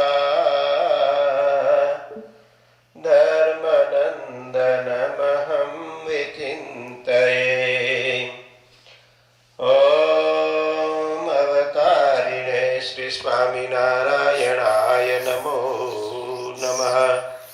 શ્રી હરે કૃષ્ણાય નમો નમઃ. શ્રી પૂર્ણ પુરુષોત્તમાય નમો નમઃ. વચનામૃત લોયાનું આપણે ચાલે છે છઠ્ઠું સંઘ સુધીનું. એમાં આગળનો પ્રશ્ન આપણે વાંચીએ. ગઈકાલે પ્રશ્નમાં આવ્યું હતું કે કેવા સાધુ હોય તેનો સંગ કરવો અને કેનો ન કરવો. વર્તમાન સુધા સારા પાડતા હોય, સારા હોય, પણ ટોકે નહીં તો એનો સંગ ન કરવો. અને બહુ મોટો વ્યવહાર કહેવાતો હોય તો પણ ન કરવો. જે આપણને યાદી આપ્યા કરે, ટોક્યા કરે એનો સંગ કરવો, મહારાજ કહે. ત્યાર પછીના પ્રશ્નમાં પછી વળી શ્રીજી મહારાજે પ્રશ્ન પૂછ્યો જે સંતમાં બધા ગુણ સારા, મોટા મોટા ભક્તિ જ્ઞાનાદિક હોય, પણ તેમાં એવો કયો ગુણ, પણ તેમાં એક એવો કયો દોષ છે જેણે કરીને તેનો સંગ ન કરીએ. જે સંતમાં બધા ગુણ સારા હોય, ભક્તિ, જ્ઞાન, ભગવાનમાં પ્રેમ, બધું સારું સારું હોય, છતાં એમાં એવો કેવો ભૂંડો દોષ છે જે એનો સંગ ન કરીએ. હવે આવું બધું સારું સારું ભક્તિ હોય કે જ્ઞાન હોય, ભગવાનમાં પ્રેમ હોય, બધું સારું દેખાતું હોય, પોતે નિયમ ધર્મ પણ પાળતા હોય એવું દેખાતું હોય, અને ધર્મ પણ પાળતા હોય, વ્યવસ્થિત હોય, તો એનો સંગ મહારાજ કેવું કામ ન કરવો? મહારાજ કરવાની ના પાડે છે, પ્રશ્ન પૂછે છે. આ આપણને વિવેક શીખડાવે છે મહારાજ. તેનો ઉત્તર પણ પોતે કર્યો છે. જેના આળસ બહુ હોય ને નિદ્રા બહુ હોય ને સ્નાન ધ્યાનાદિક જે નિયમ તેને પાળવાનું કોઈ કહે તો કહે હમણાં કરશું, હું ઉતાવળ છે, આપણી જેમ ધીરે ધીરે થશે. એમ બોલે તે સુધો સારો હોય તો પણ તેનો સંગ ન કરવો. ઓનલાઈન છો તમે? શું મહારાજે કીધું કે જેમાં આળસ હોય, નિદ્રા હોય, અને કોઈ એમ કે ભાઈ હાલો નહીં ભાઈ આપણે તો સ્નાન કરવા જઈએ, ભગવાનની પૂજા ધ્યાન કરીએ, માળા કરીએ, બેસ ને હવે હું ઉતાવળ છે, થશે ક્યાં, કઈ આપણે હમણાં આજના જ મરી જવું છે, ઘણો સમય છે હજી, થશે. એમ લાંબુ કરે અને આળસુ હોય, એ ગમે એવો હારો હોય તો મહારાજ કે એનો સંગ ન કરો. હું કામ? એનો સંગ કરે તો આપણે એવા આળસુ થઈ જાય. પછી આપણે પણ સાવધાનીથી, કટકાથી ભગવાનની નિયમ ધર્મ પૂજનની બધા વગેરે કરતા હોય તો પછી કે કાંઈ નહીં, જવા જો, ચાલશે, આ નથી કરતો હું કામ કરું. એટલે આપણે કાઠિયાવાડમાં કહેવત છે, કાળિયા પાસે ધોળિયો બાંધે તો વાન ન આવે પણ હાન તો આવી જાય. પેલો ઢીક મારતો હોય તો આ ઢીક મારતા શીખી જાય. ઢીક મારવી એટલે ખબર પડે. આમાં ઘણા અમારે અહીંના જે ભક્તો છે ને બિચારાને કદ ખબર હોય, એમ માથેથી શીંગડો લઈને મારે ને માથું, એ ઢીક કહેવાય. એ ઢીક મારે. અથવા પાટો મારતો હોય કાળિયો તો ધોળિયો પાટું મારતા થઈ જાય. પછી ઘણા બળદિયા આડું તાણતા હોય, આડું એટલે ગાડે જોડે એટલે આમ ત્રાહું ખેંચે ને એટલા બધા બળ કરે, ઊંધું આડું બળ કરે, સીધા હાલે નહીં પણ આડા આમ ત્રાહા હાલે. એ આડું તાણતો હોય એને આડું તાણતો એમ કહેવાય. તો આ પણ આડું તાણતા શીખી જાય. એટલે આ ધોળિયા પહે કદાચ ધોળિયો કાળિયો ન થાય પણ એના હાન તો આવી જાય, વાન ન આવે. એમ આપણે પણ આળસુ ન હોઈએ, પણ આપણને આળસુ હોય એવા કે હારા લાગેતા હોય અને એનો આપણે ભાઈબંધાઈ કરીએ ને તો આપણે પણ હવે થશે, શું વાંધો છે, ચાલશે એમ. ગામની અંદર, અહીં અમેરિકામાં તો બહુ એવું ન હોય, પણ ગામમાં એક મંદિર હોય ગામની વચ્ચે, સ્વામિનારાયણ ભગવાનનું હોય, અને આપણા સંપ્રદાયમાં મૂઠડી હાથમાં લઈ અને મંદિરે જવાનો રિવાજ હોય ગામડામાં. શહેરમાં હોય તો મૂઠડી ન હોય, રૂપિયો, 2 રૂપિયા, 5 રૂપિયા એમ કે ગલા પેટીમાં નાખી દઈએ, કારણ કે મહારાજની આજ્ઞા છે ખાલી હાથે ન જવું. એટલે ગામડામાં બીજું રૂપિયા તો ન હોય, એટલે દાણા હોય, જુવાર, બાજરી, ઘઉં એક કંઈ લેતા જાય. અને શહેરમાં હોય તો રૂપિયો રોડો નાખે, અમેરિકામાં તો કે ડોલર નાખે, ખાલી હાથે ભગવાનના દર્શન ન કરાય, મર્યાદા શિક્ષાપત્રી પ્રમાણે. તો ઘણા જુવાનિયા પછી એમ જતા હોય મંદિરે, હાથમાં મૂઠડી લીધી હોય, કાનો મંદિરે જવું છે એટલે મંદિરે જતા હોય, તો ત્યારે ત્યાં વચ્ચે રસ્તામાં પાનના ગલ્લા આવતા હોય. એના ભાઈબંધો બધાય રસ્તા બેઠા ગયેલા, ક્યાં જશે મંદિરે? બે ઊભો તો રે, 2 મિનિટ તો ઊભો રે ભાઈ, હું ઉતાવળ છે હવે. પણ હવે હું જરાક મંદિરે જાઉં છું. 2 મિનિટ તો ઊભો રહે, અહીંયા ક્યાં ભગવાન વહી જવાના છે? એટલે ઊભો રહીએ. પછી પાન ખાતા હોય ને ન કદાચ ખાય પણ વાતો કરતા હોય, એ વાતો ચડાવી દઈએ. તો એ સંધ્યા ટાણાનો નીકળ્યો હોય અને પછી કલાક એમને નીકળી જાય, કલાક 2 કલાક પછી એને આમ જોવે ઘડિયાળમાં તો 9 વાગી ગયા હોય, એટલે ભગવાન તો પોઢી ગયા છે, હવે કાંઈ નહીં, કાલ જશે એમ કરી મૂઠીને દાણા હોય બજારમાં જનાવરને પંખીડાવાને નાખી કેને ફગાવી દઈએ. તો એમ જાતો તો મંદિરે, પણ કીધે હું ઉતાવળ છે, જો ભાઈ બંધ એમાં તો એનું માયનો તો એ મંદિરે જાતો ઊભો રહી ગયો તો સમય ક્યાં વહી ગયો ખબર ન પડે. એમાં આપણે રવિવારે કે શનિવારે કે સત્સંગ થતો હોય, સત્સંગમાં જતા હોય ક્યાંક, તો આમાં ક્યાંક એવા ભાઈબંધ મળી જાય તો બીજે માર્ગે ચડી જાય. એટલે કદાચ હારા હોય, ગુણ એમાં હારા હોય, પણ આળસુ હોય, બહુ નિંદ્રા હોય, વાતુડિયા હોય, ખોટો સમય વેસ્ટ કરવાની ટેવ હોય, તો એવું કંઈક લક્ષણ હોય, ભગત હોય, પૂજા કરતા હોય, બધું સારું હોય, પણ એવા કંઈક લક્ષણો તો આપણે પણ એવા થઈ જાય. એટલે જેમાં આળસ, નિદ્રા, પછી લાંબુ કરવાની ખોટી ટેવ એને હોય, તો એનો મહારાજ કે ધ્યાન રાખવું, એનો સંગ ન કરવો. સંગ ન કરવો એટલે એની પાસે બહુ બેઠક ઉઠક ન કરવી, એનો અભાવ ન લેવો, પણ બહુ બેઠક ઉઠક ન કરવી. નહીંતર શું થાય, પછી આપણે એની પડખે કાયમ બેઠા ઉઠતા રહીએ તો એના ગુણ આવે. ખાસ તો આ હવે સંતો બેઠા છે એટલે આળસ નિદ્રા કીધી, પણ ગ્રહસ્થ હોય તો એમ કે કપોડિયા હોય, વાતુડિયા હોય, ખોટા હોય, વ્યવહારમાં સોટા હોય, એવું મહારાજ કીધું. આ મહારાજ કે વિવેક રાખો. ત્યાર પછીનો પ્રશ્ન મહારાજ પૂછે છે, કે છે, અને વળી શ્રીજી મહારાજે પ્રશ્ન પૂછ્યો છે, સુધી સારી વાત કરતો હોય પણ તેની વાત ન સાંભળીએ એવો એની વાણીમાં શો દોષ જાણવો? બહુ સારી વાત કરતો હોય, એટલી સરસ વાત કરતો હોય તો મજા આવી જાય, આપણને ગમે એવી ભાષા મીઠી હોય, વાતો પણ બહુ સારી કરતો હોય, તો એ મહારાજ કે એની વાત ન સાંભળવી, આમાં ન સાંભળવી, ન બેહવું, ન કરવું, એવું જ બધું આવશે. સારું હોય તો ન કરવું, શું કામ? સારું હોય તો પણ ન કરવું એ વિવેક કહેવાય. કંઈક રીઝન હોય. તમારે નાનો છોકરો હોય કે પપ્પા મારે આમ કરું તેમ કરું, તમે ના પાડો તો એ છોકરાને ખબર નથી આ મારા ડેડી હુકમ ના પાડતા છે, પણ એને ડેડીને ખબર છે કે આમ ન કરે, આમ કરે તો એને એટલી નુકસાની જાય, આ થાય, બીજું ત્રીજું, આગળ ન વધી શકે, ક્યાંય પાછો પડી જાય, એ ડેડીને ખબર છે, છોકરાને ખબર નથી.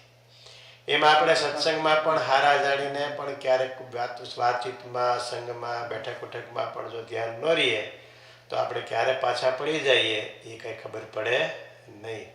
માટે મહારાજ કે એટલે આ બધી વિવેકની વાતો મહારાજે શીખવાડી.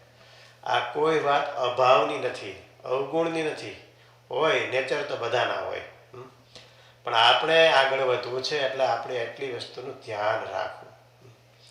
વિદ્યાર્થી સ્કૂલમાં જાય અને એમાં જો કેવો ભાઈબંધ એને કર્યો છે એના આધારે એનું અનુમાન થાય કે આવો એટલો નિવડ છે. બહુ હોશિયાર છોકરો હોય, ડૉક્ટર થયો હોય, પણ નબળો ભાઈબંધ થઈ જાય ને તો ડૉક્ટરનો પટાવળો થાય, પણ ડૉક્ટર ન થઈ શકે, ત્યાં સુધી લઈ જાય.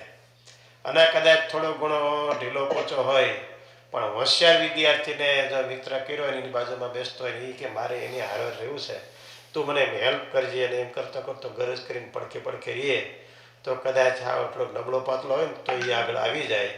એટલો ફરક તો સંઘમાં વિદ્યાર્થીને પણ આપણે જોઈએ છીએ.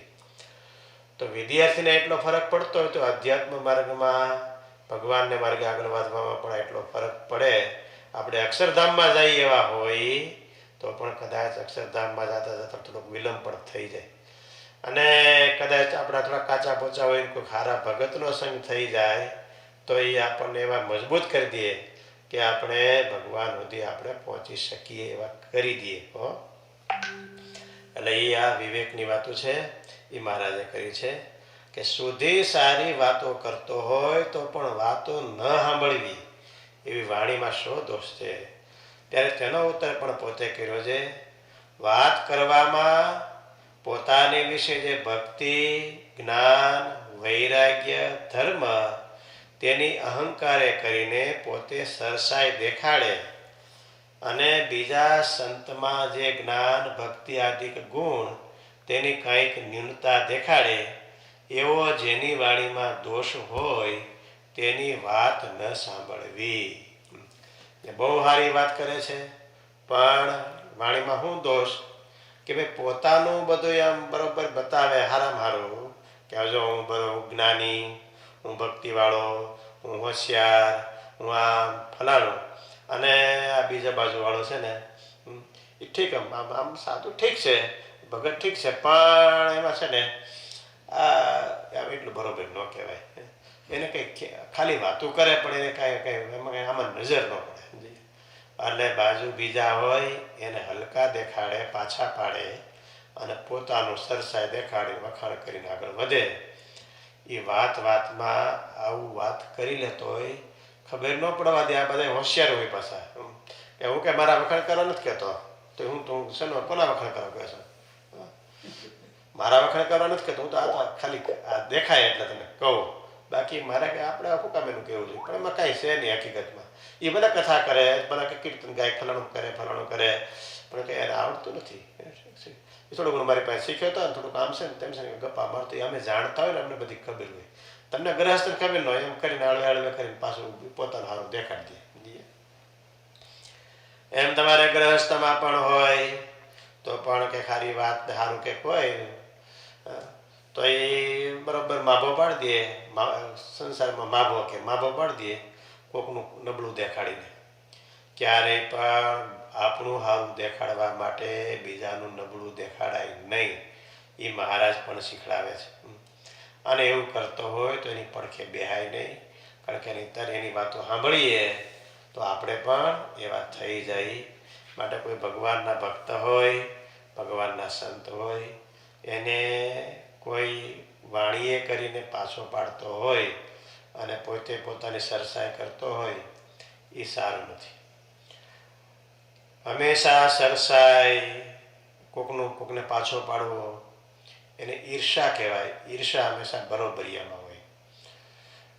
વાણીથી, ગુણથી કોઈ પણ રીતે ઈર્ષા થઈ શકે છે.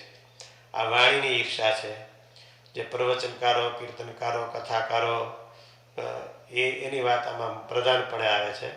વ્યવહારમાં પણ ઘણી વખત આવું હોઈ શકે, પણ અહીં મહારાજ સંતોને કીધું છે કે આવું કોઈ કરતો હોય તો આપણે ધ્યાન રાખવાનું કે ભાઈ ભગવાનના સંત છે એની બીજા સંતની જ્ઞાન, ભક્તિ એને નીચી દેખાડે છે, હલકી દેખાડે છે પોતાની હારી દેખાડવા માટે. લીટી બે પ્રકારે મોટી થાય. એ કોકની લીટી હોય એની બાજુમાં આપણી લીટી થોડીક નાની હોય તો આપણે મોટી કરવી હોય તો એની થોડીક ભૂહી નાખીએ તો ઓટોમેટિક મોટી થઈ જાય. બાજુવાળાની લીટી આપણે ભૂહી નાખીએ તો આપણી લીટી મોટી દેખાય. અને બીજું આપણે સારી લીટી મોટી દેખાડવી હોય તો આપણી લીટી મોટી કરીએ અને વતાવીએ નહીં તો પણ મોટી દેખાય. અહીંયા બાજુવાળાની લીટી ભૂસીને પોતાની લીટી મોટી કરવાની વાત મહારાજે કરી છે. પણ પોતે જે કરતો એ કરવાનું, બીજા કરે છે એની રીતે સારું કરે છે, હું પણ સારું કરું, હું ખરાબ નથી કરતો. એ ખરાબ કરવું એવું નથી, પણ કોઈની ભૂહવી નહીં એ અગત્યનું છે એમ શ્રીજી મહારાજ કહે છે. અને વળી શ્રીજી મહારાજે પ્રશ્ન પૂછ્યો છે, જેની વાણીમાં તો કુત્સિતપણું હોય, કુત્સિત એટલે થોડીક આમ કરડ વાણી હોય, એવી વાણી હોય, કડક વાણી હોય, અને બહુ સ્મૂથ અને આમ સ્વીટ મીઠી વાણી ન હોય, કુત્સિતપણું હોય, તો પણ તે વાણીને અમૃતની પેઠે પાન કરીએ એવી રીતે કઈ વાણી છે? જો કડવી વાણી હોય, અથવા તો કડક વાણી હોય, અથવા તો ધડદારનું કદાચ હોય ને, કુત્સિતપણું હોય, તો પણ મહારાજ કે એને ઓલાને સાંભળવી નહીં અને આને અમૃતની પેઠે પાન કરીએ એવી વાણીમાં શું કઈ કઈ વાણી છે, કયો ગુણ છે? કડવી વાણી તો સાંભળવી, કુત્સિત હોય તો સાંભળવી, કડક હોય તો સાંભળવી. ઘણાને સ્વાભાવિક એવી ટેવ હોય તે કડક વાણી હોય, વાતમાં ધાડદારનો જવાબ દઈ દે, અને અથવા તો ફટનારાનું કહી દઈએ, વિચાર આવીને કહી દઈએ પણ કહી દઈએ, અને ક્યારેક અપમાન જેવું પણ લાગે. એવું કોઈનું અપમાન, વાણીનો તો વિવેક બહુ રાખવો જ જોઈએ. ક્યારે પણ આપણી વાણીથી કોઈનું દિલ દુભાય એવી વાણી બોલાય. સત્યમ બ્રુયાત, પ્રિયમ બ્રુયાત, હિતમ બ્રુયાત. સત્ય બોલવું, પ્રિય બોલવું અને હિત થાય એવું બોલવું. છતાંય પણ એક સ્વાભાવિક કંઈક પ્રકૃતિ કોઈની હોય, પણ એ વાણી કોઈનું અપમાન કરવા માટે નહીં પાછી. નહીંતર ઘણી વખત એવી કુત્સિત વાણી બીજાને અપમાન કરવા, બીજાને જવાબ દઈ દેવા, એના માટે એવી વાણી હોય. એવી વાણી ન હોય, અપમાન કરવા માટેનો ઈરાદો ન હોય કે અપમાન કરવાનો બીજો ભાવ ન હોય, પણ છતાંય છે કડક અને કર્કશ વાણી દેખાતી હોય. કુત્સિત એટલે કર્કશ વાણી. તો એ કર્કશ વાણી દેખાતી હોય તો એમાં એનો હેતુ શું છે એ જો આપણે વિચારી લો, આનો હેતુ બરોબર છે તો વાંધો નહીં. તો અહીં મહારાજે એનો ઉત્તર કર્યો છે. આપણી વાણી હોય તો આપણે રાખવી એવું મહારાજે નથી કીધું. આપણે કદાચ કર્કશ વાણી હોય, કોઈને ન ગમે એવી, તો આપણે સુધારી અને આપણે આપણી વાણીને મીઠી કરી. ઓલાનું સુધારવા બીજાને ન જવું, પણ આપણે આપણી કદાચ હોય તો સુધારવી, મીઠું બોલવું, કોઈને સારું લાગે એવું બોલવું, કોઈ આપણી પર રાજી થાય એવું બોલવું. પછી તેનો ઉત્તર પણ પોતે કર્યો છે, જે સંત વાતો કરે ત્યારે પોતે પોતાના સંબંધી, મા બાપ, બોન, ભાઈ તથા પોતાની જાતિ તેની કુત્સિત શબ્દે કરીને નિંદા કરતો હોય તો તેની વાણી સારી જાણવી. શેની નિંદા? સગા સંબંધીની. એટલે સગા સંબંધીની, સાધુને માટે એ કીધું છે ખાસ તો, કે વાત કરે ત્યારે પોતાના સંબંધી, મા બાપ, બોન આવ્યો ગુજરાતી શબ્દ મારા બોન, ભાઈ તથા પોતાની જાતિ તેની કુત્સિત શબ્દ કરીને નિંદા કરતો હોય તો તેને તે વાણીને હારી જાણવી. શા માટે? જે વાણીને જે સાંભળે તેને તે સંતની કોઈનો એમ ગુણ આવે છે, આ સંતને કોઈ રીતે પોતાના દેહ સંબંધી આદિકમાં હેત નથી, માટે તે વાણીને અમૃતની પેઠે પાન કરવી. કડવી લાગે તો એ કરવી શું કામ? કે એ પોતાના મા બાપ, બેન, ભાઈ, સગા સંબંધીનો નિષેધ કરે છે. નિષેધની વાણી હંમેશા કડક હોય, સ્મૂધ ન હોય. અને નિષેધની વાણી નિષેધ કર્યા વિના જ્ઞાન થાય નહીં, નિષેધ કર્યા વિના હેત તૂટે નહીં. સાધુ એ ત્યાગી હોય, એને તો દેહના સગા સંબંધી હોય, એમાંથી હેત તોડી અને ભગવાનમાં એને જે કાંઈ કયો, સગા કયો, સંબંધી કયો, એ બધું એક ભગવાન છે, ભગવાનના ભક્ત છે. પણ દેહના સગા સંબંધીનું હેત તો કેવું છે કે થોરના ઝાડ જેવું છે. એ પડ્યું પણ પાયલવા વિના રીએ નહીં.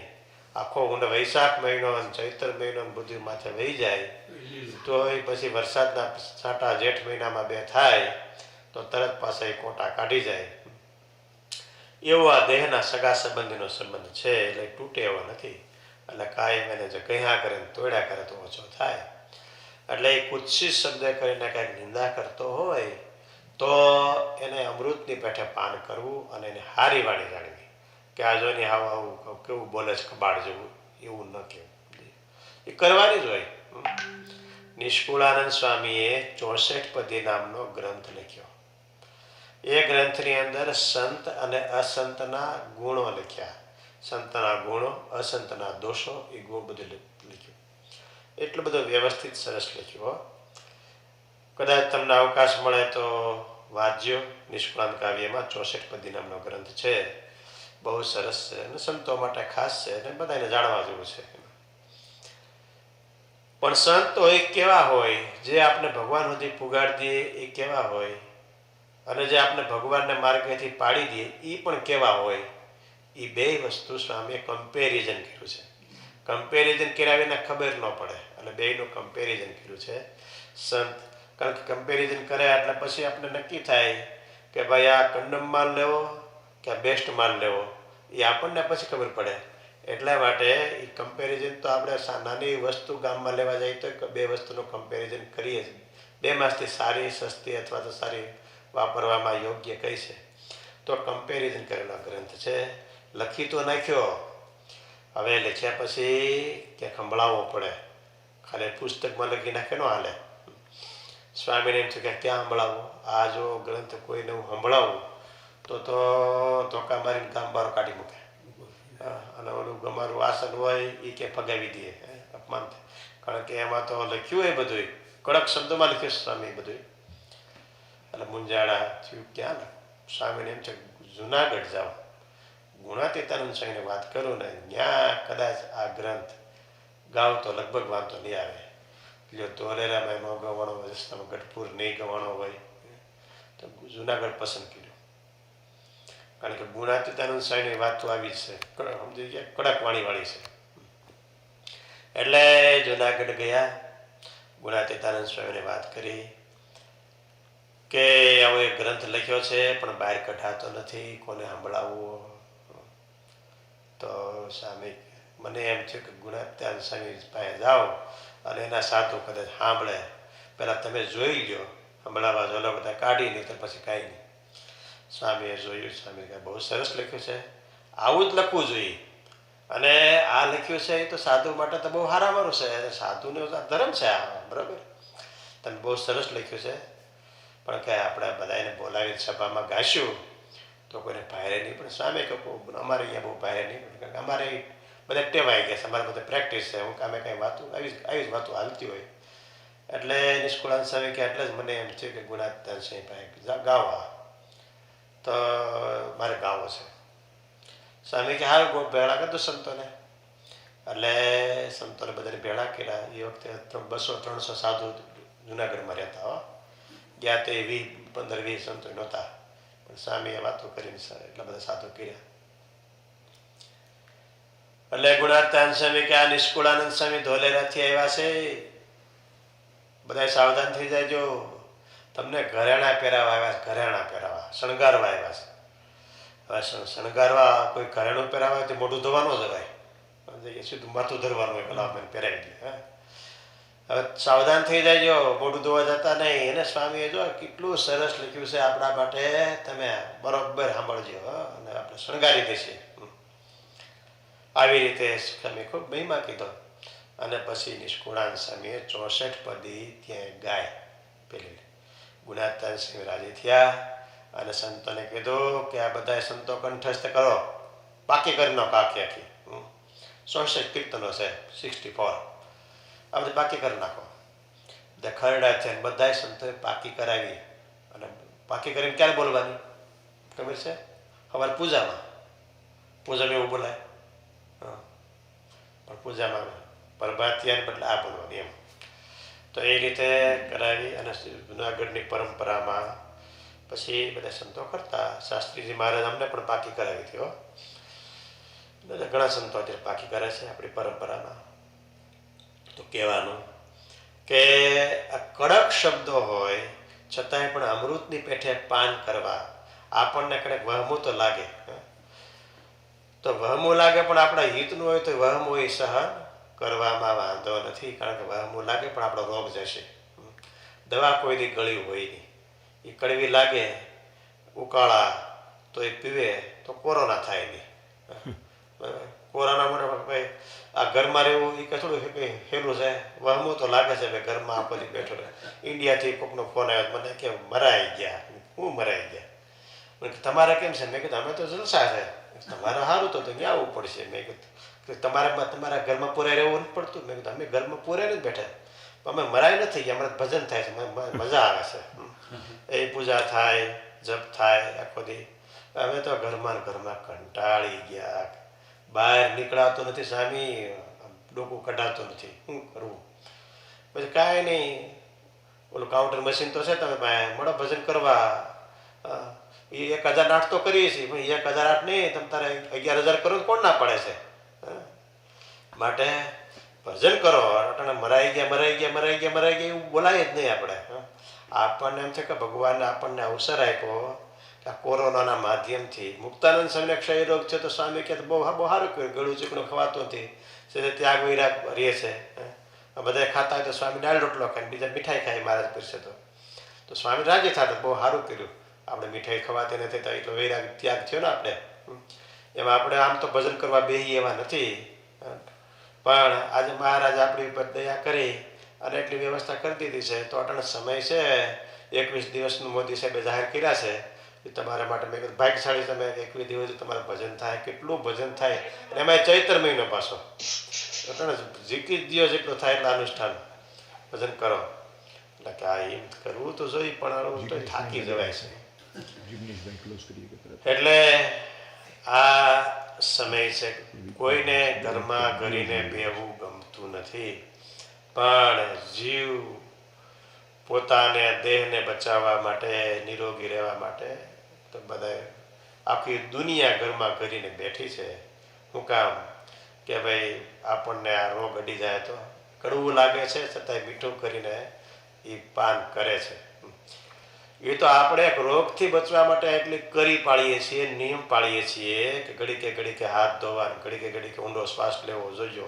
ઠોઠો નથી થતો ને એ ચેક કર્યા કરીએ છીએ. ઘડીકે ગરમ પાણી પીવે, કોઈ કે લીંબુનું પાણી પીવાનું, કોઈ કે ઉકાળો પીવાનું, કોઈ કે ઘડીકે કોગળા કરવાનું, કોઈ કે આમ કરવાનું. જેટલા વસ્તુ આપણે બધું કર્યા કરીએ છીએ એમ જગ્યા. તો શું કામ કે ભાઈ આ ખોટ ભૂલમાં જો કોરોના ગળામાં હોય તો કે કાડાવડો થઈ જાય, સાફ કરી નાખીએ. એટલે એટલું આપણે દેહનું જતન કરવા એટલી આપણે મહેનત કરીએ છીએ, તો જીવનું જતન કરવા માટે ભગવાને આ ચૈત્ર મહિનામાં આપણે અવસર આપ્યો છે. તો ભજન કરી લઈએ, જેટલું અનુષ્ઠાન, ભક્તિ ચિંતામણીના પાઠ, વંદુના પાઠ, વચનામૃતના પાઠ, ભજન, ભક્તિ. અને કાઉન્ટરમાં જઈને તો બધાની પાસે લગભગ આવી જ ગયા છે. આંગળીમાં પહેરી રાખવું, આંગળી પહેરવાય ને તો ઓટોમેટિક ઈચ્છા થાય કે હાલો ભાઈ આંગળી પહેરીશ તો બે વખત ભગવાનના નામ લઈને હાલતા ચાલતા અને ભજન થાય. કરવું લાગે તો કરવું, જો એમાં આપણું હિત હોય તો. એટલે હિતને વિચારી અને મહારાજે વાત કરી છે. હવે આપણે નાનો એકાદો પ્રસંગ વાંચીએ.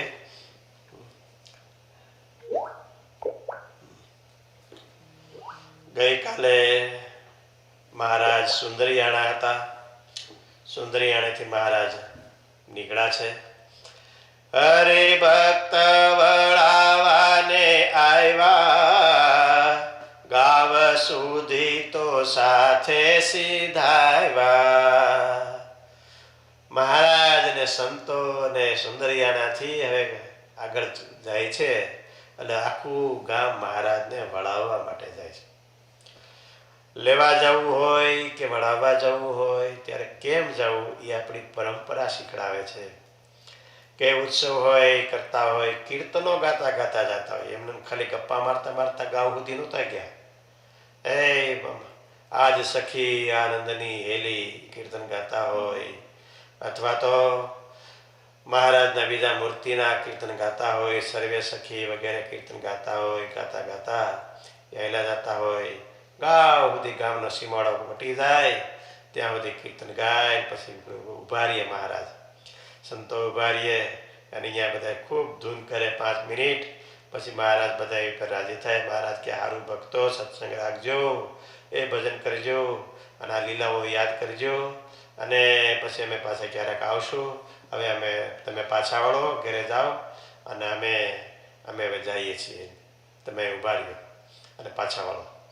પછી મહારાજ બધાની રજા માગી. મહારાજને સંતો હાલતા થાય, હરિભક્તો તોય ઊભા ઊભા દર્શન કરે કે હજી મહારાજ જાય છે, સંતો જાય છે, એના દર્શન થાય છે.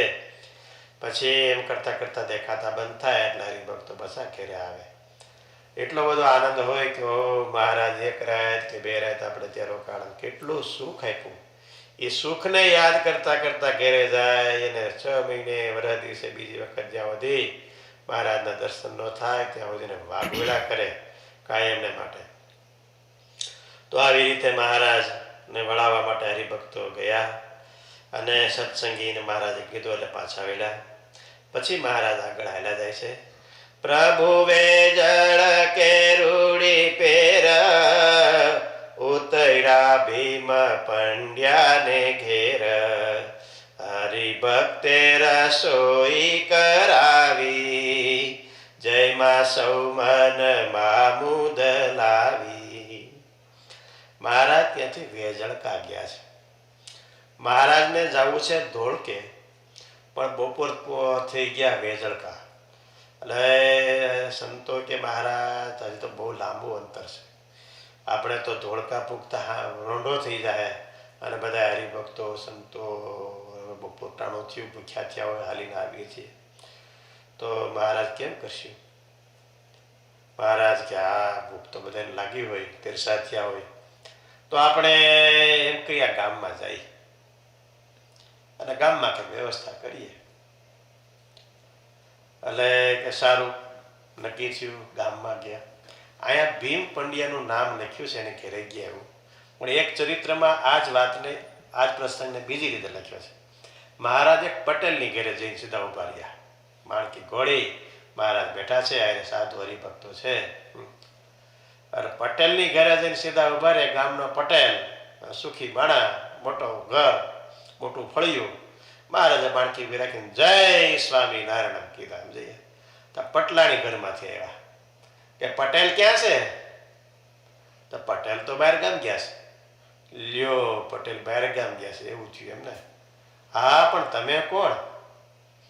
અમે તો સ્વામિનારાયણ ભગવાન કહેવાય ને, સ્વામિનારાયણ છે. ઓહો, તમે સ્વામિનારાયણ છો? હા, તો બહુ સારું. લ્યો તો કે આવો નહીં? કે ના ના, હવે અમે જઈએ, અમે પટેલ હોત તો આવત. અરે પટલાણી કે પણ પટેલ નથી, પણ ઘર તો છે ને અહીંયા, આવો આવો. ના ના, કે પટેલ હોત તો અહીં થાળ બાળા રસોઈ બસોઈ કરત ને બધી વ્યવસ્થા કરત. અરે સ્વામિનારાયણ ભગવાન, એ પટેલ બહાર ગામ ગયા છે, પણ બધું અહીં મૂકીને ગયા છે, એકલા ખાલી ગયા છે. એ લોટ સીધું સામગ્રી બધું અહીં છે, પણ તમ તાર હું અહીં છું ને, હું દઉં તો ન હાલે. અને પટેલનું જ ઘર છે, હું પટલાણી છું, તો શું વાંધો છે મહારાજ, તમે રસોઈ કરો. મહારાજ કે પટેલ હોત તો ઠીક પડે ને, તમે ભાઈ માણા અને મારે તમારે ક્યાં બધું, તમે પાછા સત્સંગી હજી તો નથી, ગુણભાવવાળા છો. કે ના ના, એમ તો કાંઈ હોતા હશે, જવાય નહીં આવે અમારી ઘરેથી. અમારી ઘરેથી તમે જાઓ તો અમારી આબરૂ શું?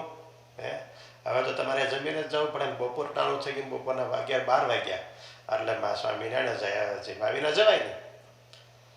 મહારાજ કે પણ હવે પટેલ આવે તો સાંજે આવે ને કાલે આવે તો એની તો મહારાજ રાહ ન જવાય, હું બધું તમને આપું. તમે મહારાજને કે હેઠા ઉતરો, ઘોડીએ હેઠા ઉતરો. મહારાજને હેઠા ઉતરે, બેસાડ્યા ખાટલે. હવે સંગતો આખો એટલે ઘરમાંથી બુંગણ કાઢી દીધા. બુંગણમાં કાઠિયાવાડમાં આવે ને એમ થોડી ખબર પડે, ગુજરાતમાં કદાચ બહુ બુંગણ કદાચ રિવાજ હોય કે નહીં ખબર નથી, પણ મોટું કપડું જેને આપણે મોદીઓ કહીએ એવું મોટું તમને પરિચય આપી દો એટલે મારા શબ્દો ક્યારેક આવે ને તકલીફ ન પડે. જો પેલા પછેડી,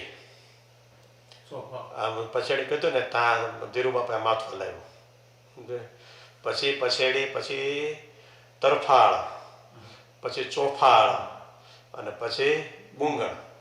આટલી પ્રકારના કપડાં ખેડૂતને ત્યાં હોય. પછેડી એટલે નાનું, કેટલું બાય કેટલાનું હશે, બહુ નાનું. 8x4 કરતા પણ નાની પછેડી હોય, પણ થોડીક નાની હોય. એ પછેડીમાં ગદબ હોય કે વસ્તુ બાંધવાની હોય તેનો ભારો બાંધે, એને પછેડી કહેવાય. અને ખેતીના કામમાં કાપો વાળો, કાપો કાપો જોઈએ, કાપો તો કોઈ નહીં, બધા બિચારાને મારે સમજાવવો પડશે. આ જિગ્નેશભાઈને કદાચ કાપાની ખબર થોડી ઘણી હોય તો હા, બાંધી લઈએ. એ ગામડામાં રહ્યા હોય થોડી ખબર હોય. કાપો હોય એને આંટી મારીને બાંધવાનું એમાં ગાતરીયાને વાહે ખોઈ પડે, એમાં પછી બાજરો લણતા હોય તો એ ડુંડા એમાં નાખે, માંડવી વીણતા હોય તો માંડવી એમાં નાખે, અથવા કંઈ કપાસ વીણતા હોય તો કપાસ એમાં નાખે, વીણીને એમાં નાખે, સ્ટોરેજ થાય. પછી સામે સાઈડે જાય ને ઢગલો કરી દે, વળી પાછા આ બાજુ આવે એમ. એ પછેડીનો કાપો વળે. પછી તરફાળ આવે, એ એના કરતાં થોડોક મોટો હોય, એ મોટો પછેડો બાંધવો હોય કે તો એમાં કંઈક આવે કે મોટું કંઈક બાંધવું હોય તો. પછી ચોફાળ આવે, એને 4 છેડા હરખા હોય એને ચોફાળ કહેવાય. અને એને મોટું ક્યાંક પાથરવું હોય, કંઈક બાંધવું હોય, કે ક્યાંક ઢગલો કરવો હોય તો એ પાલો બાંધો, પાલો મગફળીનો પાલો હોય બાંધવામાં, અથવા કંઈક ઢગલો કરવો હોય તો એનો વિસ્તાર જાજો હોય એટલે. અને ભૂંગણ હોય તો બહુ મોટું હોય, લગભગ 15 ફૂટ કરતાં 15 પણ 20-25 ફૂટ જેટલું તો લાંબુ હશે, 20-25-30 ફૂટ જેટલું લાંબુ હોય, અને 12-13-14 ફૂટ જેટલું કે 15 ફૂટથી વધારે કદાચ એટલું 20 ફૂટ જેટલું પહોળું હોય, મોટું હોય. એમાં ખેડૂત લોકો એ પાથરી ઘઉં છે, બાજરી છે એના ઢગલા કરતા હોય, એટલે એમાં કાંકરી મિક્સ ન થાય એટલા માટે. એટલે આ પટલાણીએ હું કાઢી દીધું, બુંગણ કાઢી દીધું. ઘરમાં એક બુંગણ તો હોય જ ઓછામાં ઓછું, 1 હોય 2 હોય, પણ આજુબાજુના પછી ભેળા કરીને 5-7 બુંગણ ભેળા કરીને આખી ફળિયામાં પાથરી દીધા. અને બધાએ સંતોને મહારાજને બેહરા તડકામાં ચાયડો તો તાત્કાલિક ક્યાં કરવો, બેહરા. અને શેઠ પટલાણી તો એટલા બધા હરખમાં આવી જાય કે મારી ત્યાં સ્વામિનારાયણ એવા, બોલો, એ જગતના ભગવાન કહેવાય. પટલાણી રે ભગત નથી, પટેલે નથી, પણ પટેલ દૈવી હશે ને મહારાજનું કલ્યાણ કરવા ત્યાં ગયા.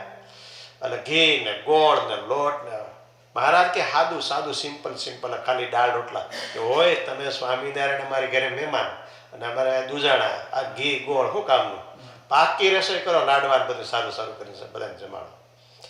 તાત્કાલિક રસોઈ કરાવી અને બધા અહીંયા જમાડ્યા. મહારાજ પટલાણી ઉપર બહુ રાજી થઈ ગયા. મહારાજ કે આ બિચારા દેવી કેવા છે, હવે આપણે અજાણ્યા નહીં, સત્સંગનો યોગ તો એ ખાલી નામ સાંભળવું હોય અને એટલું બધું સીધું કાઢી દેવું ને એટલા બધાને જમાડવા, એ કંઈ હેલી વાત નથી. એમાં તો પટલાણીનું મન તો બાયમાણાનું મન તો ઘીમાં હોય, તો ઘીના દેગડા ભરી દીધા અને મહારાજ બહુ રાજી થયા. પછી મહારાજ જમીન પછી નીકળવાના થયા એટલે મહારાજે દરબારને હાન કરી કે આપણે આનું જેમા છે, ખાલી અહીંથી ન જવાય, અમારે તો કાંઈ ન લે, પણ ઓલા છોકરો હોય નાનો, છોકરાના હાથમાં કંઈક આપો પૈસા એમ. એટલે જમાના પ્રમાણે ત્યારે તો શિયાળાનો પાવલી નાઠાનો તો અમે જોયા છે, તો આ 200 વર્ષ પહેલાં પાવલી બહુ કહેવાતી હોય, પણ તો એણે 10 રૂપિયા કે એવું કંઈક મોટી બહુ જાજુ કહેવાય, તો એ નાના છોકરાને આપવા ગયા. પટલાણી દેખી ગયા કે નહીં હો, અરે પણ એ તો શું બાળક છે અને અમારે આવ્યા છે એ બેન, તો અમારે કંઈ તમારી ઘરે એમને ખાલી અહીંથી ન જવાય, છોકરાને દેવાનો રિવાજ છે, દેવાય કે નહીં. એ બાળક છે બરોબર, આ તો સ્વામિનારાયણ ભગવાનને તમે બધા હરિભક્તો આવ્યા એટલે તમે અમારે ન લેવાય, હવે ન લીધું. પછી મહારાજે કીધું પટલાણી માગો, એ સ્વામિનારાયણ અમારી પર રાજી થજો અને આશીર્વાદ દેજો, તમને સારું લાગે. મહારાજ બહુ રાજી થયા અને પછી ત્યાંથી નીકળ્યા. એવી એક ચરિત્રમાં આવી થોડીક કથા મેં ક્યાંક વાંચી હતી, એવી કથા આવે છે. તો કહેવાનું કે ભાવથી એણે ભગવાનને હાંચવા. જૂના જમાનામાં આવું એટલું જમાડવાનું ને બહુ રિવાજ, બહુ મહિમા હતો. એક વખત મોટા માણસાને પાદર, મોટા માણસા આવ્યું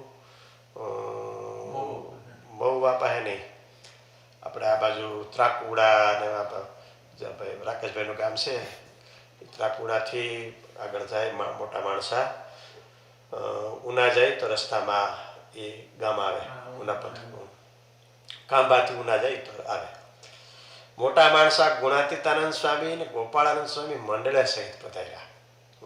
ગામને પાદરથી નીકળ્યા, ત્યાં મસરી કોળી કરીને હરિભગત એ દેખી ગયો અને રાજી થઈને દોડ્યો ખેતરમાંથી, દોડ મૂકી. અરે સ્વામી, આપણા સ્વામી આવ્યા, આપણા સ્વામી, એમ કોના, આપણા સ્વામી આવ્યા. દોડે બિચારો મુઠ્ઠી વાળી અને આડો, અરે સ્વામી મીઠો દંડવત કરવા. બિચારો ગરીબ માણસ, મજૂરી કરનારો, અને સાધુ દેખી ગયા એટલા બધા, 30-40 સાધુ હતા ને 20 સાધુ હતા. તો 20 સાધુઓને દેખી ગયા મેડમ રાજી રાજી થઈ ગયો. તમે હાલો મારી ઘેરે ને રસોઈ કરો જમો. ગોપાળાનંદ સ્વામી એમ જોયું કે મસરી તારી ઘેરે ન હોવાય. તો બિચારો ગળગળો થઈ ગયો, રોવા મળ્યો. મારી ઘેરે નહીં, હું ભગવાનનું ભગત કે તું ભગત, તારી પર મેં ખૂબ રાજી, તમ તો કોચવામાં, પણ તું નાનો માણસ છો, અમે 20 જણા છીએ અને તારી ત્યાં આવીએ તો પછી તારે તકલીફ પડે અને અમે ભિક્ષા માગીને ગમે ત્યાં કરી તારી ત્યાં ન હોય કે નહીં નહીં મા બાપ તમે મારે ત્યાં આવો, પણ તું અમને 20 જણા ધરાય હું, તું મજૂરી કરશો. અરે છે ને 2 ભંબા બાજરાના ભરી રાખ્યા છે, તો એ હું તમે લોટ કરાવીને અને તમને દઈ દઈ તો રોટલા કરી બધા જમો. સામે કે અમે રોટલા કરીને ખાઈને વહી જાઉં, તારા છોકરા હું ખાય પછી? તો કે હું પછી મજૂરી કરી લઈશ ને, એટલું દાણા ગમી ગયા મજૂરી કરીને ઢળી લઈશ, પણ તમે સામે કે એમ ન હોય, અમે એવું કે તારા છોકરા દુઃખી થાય એના ભાગનો મારે ખવાય નહીં અને અમે એમ ન આવીએ. નહીં મા બાપ, એટલે હવે ગામને પાદરથી સીમાડેથી નીકળ્યા છો તો ગામમાં હાલો તમે એટલે દયા કરો. બહુ આગ્રહ કર્યો, બહુ આગ્રહ કર્યો. ગોપાળાનંદ સ્વામી દયાળુ સાધુ, તમ દયા બિચારા નાના, હવે અહીંથી નીકળ્યા છીએ, હવે નારાજ કરી ન જવાય. સારું હાલ બસ તારે ઘરે આવી છે. એટલે ઘેરે લઈ ગયો તો ઘરમાં તો એનો કોળીને ઘર કેવડું હોય, નાનું હોય, પણ સામે એક બળદ રાખતો છે, બળદ બાંધવાની કોઈટેથી નાનું હશે.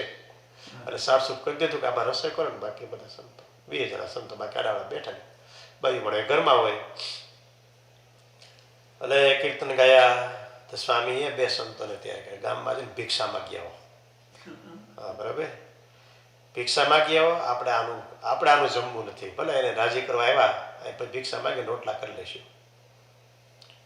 તો ભિક્ષા માગવા ગયા હતા, ગામમાં દરબાર હતા, ગામધણી બાપુ, એને ત્યાં ભિક્ષા માગી. એટલે કોના સાધુ? તો કે સ્વામિનારાયણ ભગવાનના સાધુ છે. ઓ સારું સારું સારું સારું, ઠેક. તો કેટલા જણા છો? તો કે અમે 20 સંતો છે.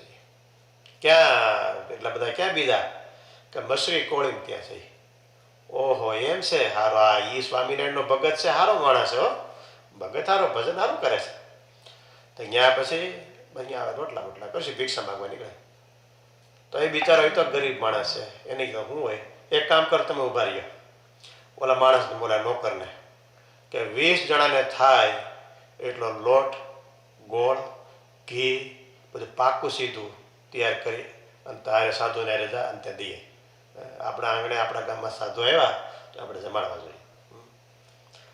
તો એ બધું તૈયાર કરાયું, સાધુ ઉભા રહ્યા, બેહારે અહીંયા, અને ઓલા બધું તૈયાર કર્યું, લોટ ને ગોળ ને ઘી ને બધું, હારી પટ દાળ ને લીલા શાકભાજી તો ગામડામાં હોય ને, પણ અડદની દાળ, બાજરાના રોટલા અને લાડુ માટે ઘઉંનો લોટ ને ગોળ ને ઘી બધું એ લઈ એને માણસ ગયો અને બધું આપ્યું અહીંયા. અને ગોપાળાનંદ સ્વામીએ ત્યાં રસોઈ કરાવડાવી, ઠાકોરજીને થાળ થયા અને બધા સંતો જેમાં.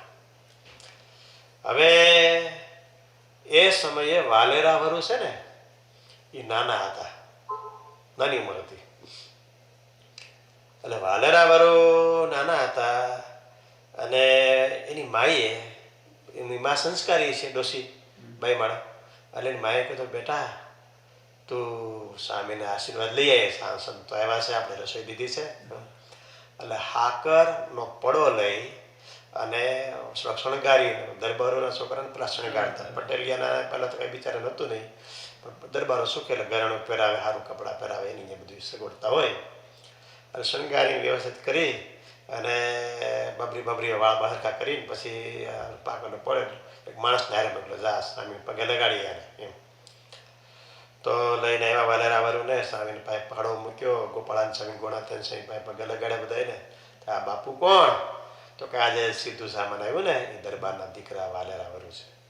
તો કે હા સારું સારું સારું, જો આ છોકરો છે ને એ બહુ સારો ભગવાનનો ભગત થાય. સ્વામી નજર પડી ગઈ, ગોપાળાનંદ સ્વામી, ગુણાતીન બેની નજર પડી ગઈ, આ છોકરો સારો ભગવાનનો ભગત થાય અને બાજુમાં મોટું ગામ બીજું વસાવશે અને પોતે પોતાની રીતે સત્સંગ રાખશે ને ભક્તિ કરશે, એવો થાય. એવા આશીર્વાદ આપ્યા હો.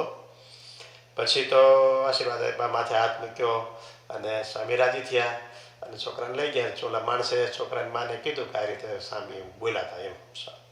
સારું શું, સારા આશીર્વાદ દીધા એટલે માં રાજી થાય. પછી ઘણા વર્ષો થયા. પછી આ દરબાર હતા જે એને બીજી બાઈ લાવ્યા. એટલે આ અણમાનીતી થઈ ગઈ, ઓલી માનીતી થઈ. તો એનો દીકરો થયો. એટલે પછી હવે આને ભાગ દે નહીં, વાલો જુવાન થઈ ગયો, ભાગ દે નહીં. એટલે ભાગમાં કે મારો ભાગ આપો. તો ઓલી કે ભાગ ન દેવાય. પછી વાલેરો બારવટે ચડ્યો, માણસોને ખૂબ માર્યા, હેરાન કર્યા. અને પછી ગુણાતીતાનંદ સ્વામી મળ્યા. અને કોઈ કીધું મહારાજ એ બાજુ જતા નહીં, ઓલો વાલેરાનું બારવટું હાલે છે, કોઈ મળશે ને તો બધાને ફેંદી નાખશે, કોઈનો જીવતા મૂકતા નથી. સ્વામી કે અમારે સાધુને હું હેલા જાય મારશે તો બીજું હું જાય. સ્વામી ત્યાં જાયેલા જે રહેતો હતો ને હંતાય ને ત્યાં એના માણસોએ વાત કરી કોઈ મહાત્મા કંઈ લઈ આવો. સ્વામીના દર્શન થયા, નજર પડી, બોલો સંસ્કાર હતો એ જાગ્યો. સ્વામી કેલા લૂંટફાટ કરીને ગામના માણસોને મારી મારીને ક્યાં જાય તું? મરી જાય તું? અરે પણ હું કરું, મારો બાપ મને ભાગ દેતો. તારે તું શેને માટે નિર્દોષ માણસોને મારશો? મારો બાપ મને ભાગ નથી આપતો એટલે હું મારું છું. તારે તો સવાલ ભાગનો છે ને? તો કે હા.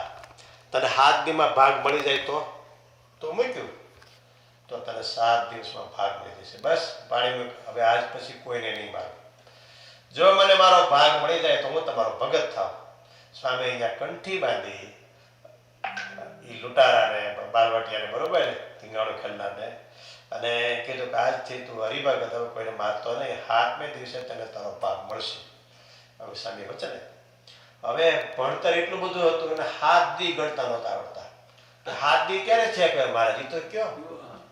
સ્વામીએ એની કણ હોય ને કહે 7 ગાંઠો વાળી દીધી કે દી ઉગે એટલે 1 ગાંઠ છોડી નાખવાની, 7મી ગાંઠ છૂટે તેથી તને ભાગ મળે. બસ સ્વામીએ પોતાની હાથે ગાંઠો વાળી દીધી 7.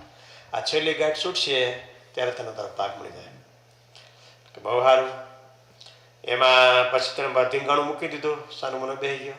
હવે એને બાપને ખબર પડી કે હવે ઓલો દેખાતો નથી ને, હવે એ એટલે એનો બાપ વાહે પડ્યો. 6ઠે દિવસે ભાગીને જતો હતો. હવે એને મરાય ને કે સ્વામીને વચન આપ્યું હતું હું મારીશ નહીં, 7મે દિવસે ન મળે તમ તારું કામ કરજે. પછી 6ઠે દિવસે ભાગીને જતો હતો તો ત્યાં સેંજળ ને સાવરકુંડલા બાજુના દરબારો ખુમાણો એ ક્યાંક આમ ગામત્રે ક્યાંક જતા હશે ઓલા તુલસી શ્યામ દર્શન કરવા, અને એ આમ દેખી ગયા અને ભાગેલા પણ વાલેરા ક્યાં ભાગે જશો, ઉભો રહો તો મને જવા દો, મારો બાપનો મારી પાસે મને મારી નાખશે. મારી નાખે મશે અમે કે થોડું કે બંગડીઓ પહેરી છે, હે વાંધો હશે મારો ભાગ નથી દેતો, આ બધું આને બધી વાત કરી હિસ્ટ્રી. ઓકે કાંઈ વાંધો, તું અહીં રહે. આ દરબારો ગયા સીધા માણસા એના બાપા ઓલા છોકરાને ભાગ દેવો છે કે નહીં?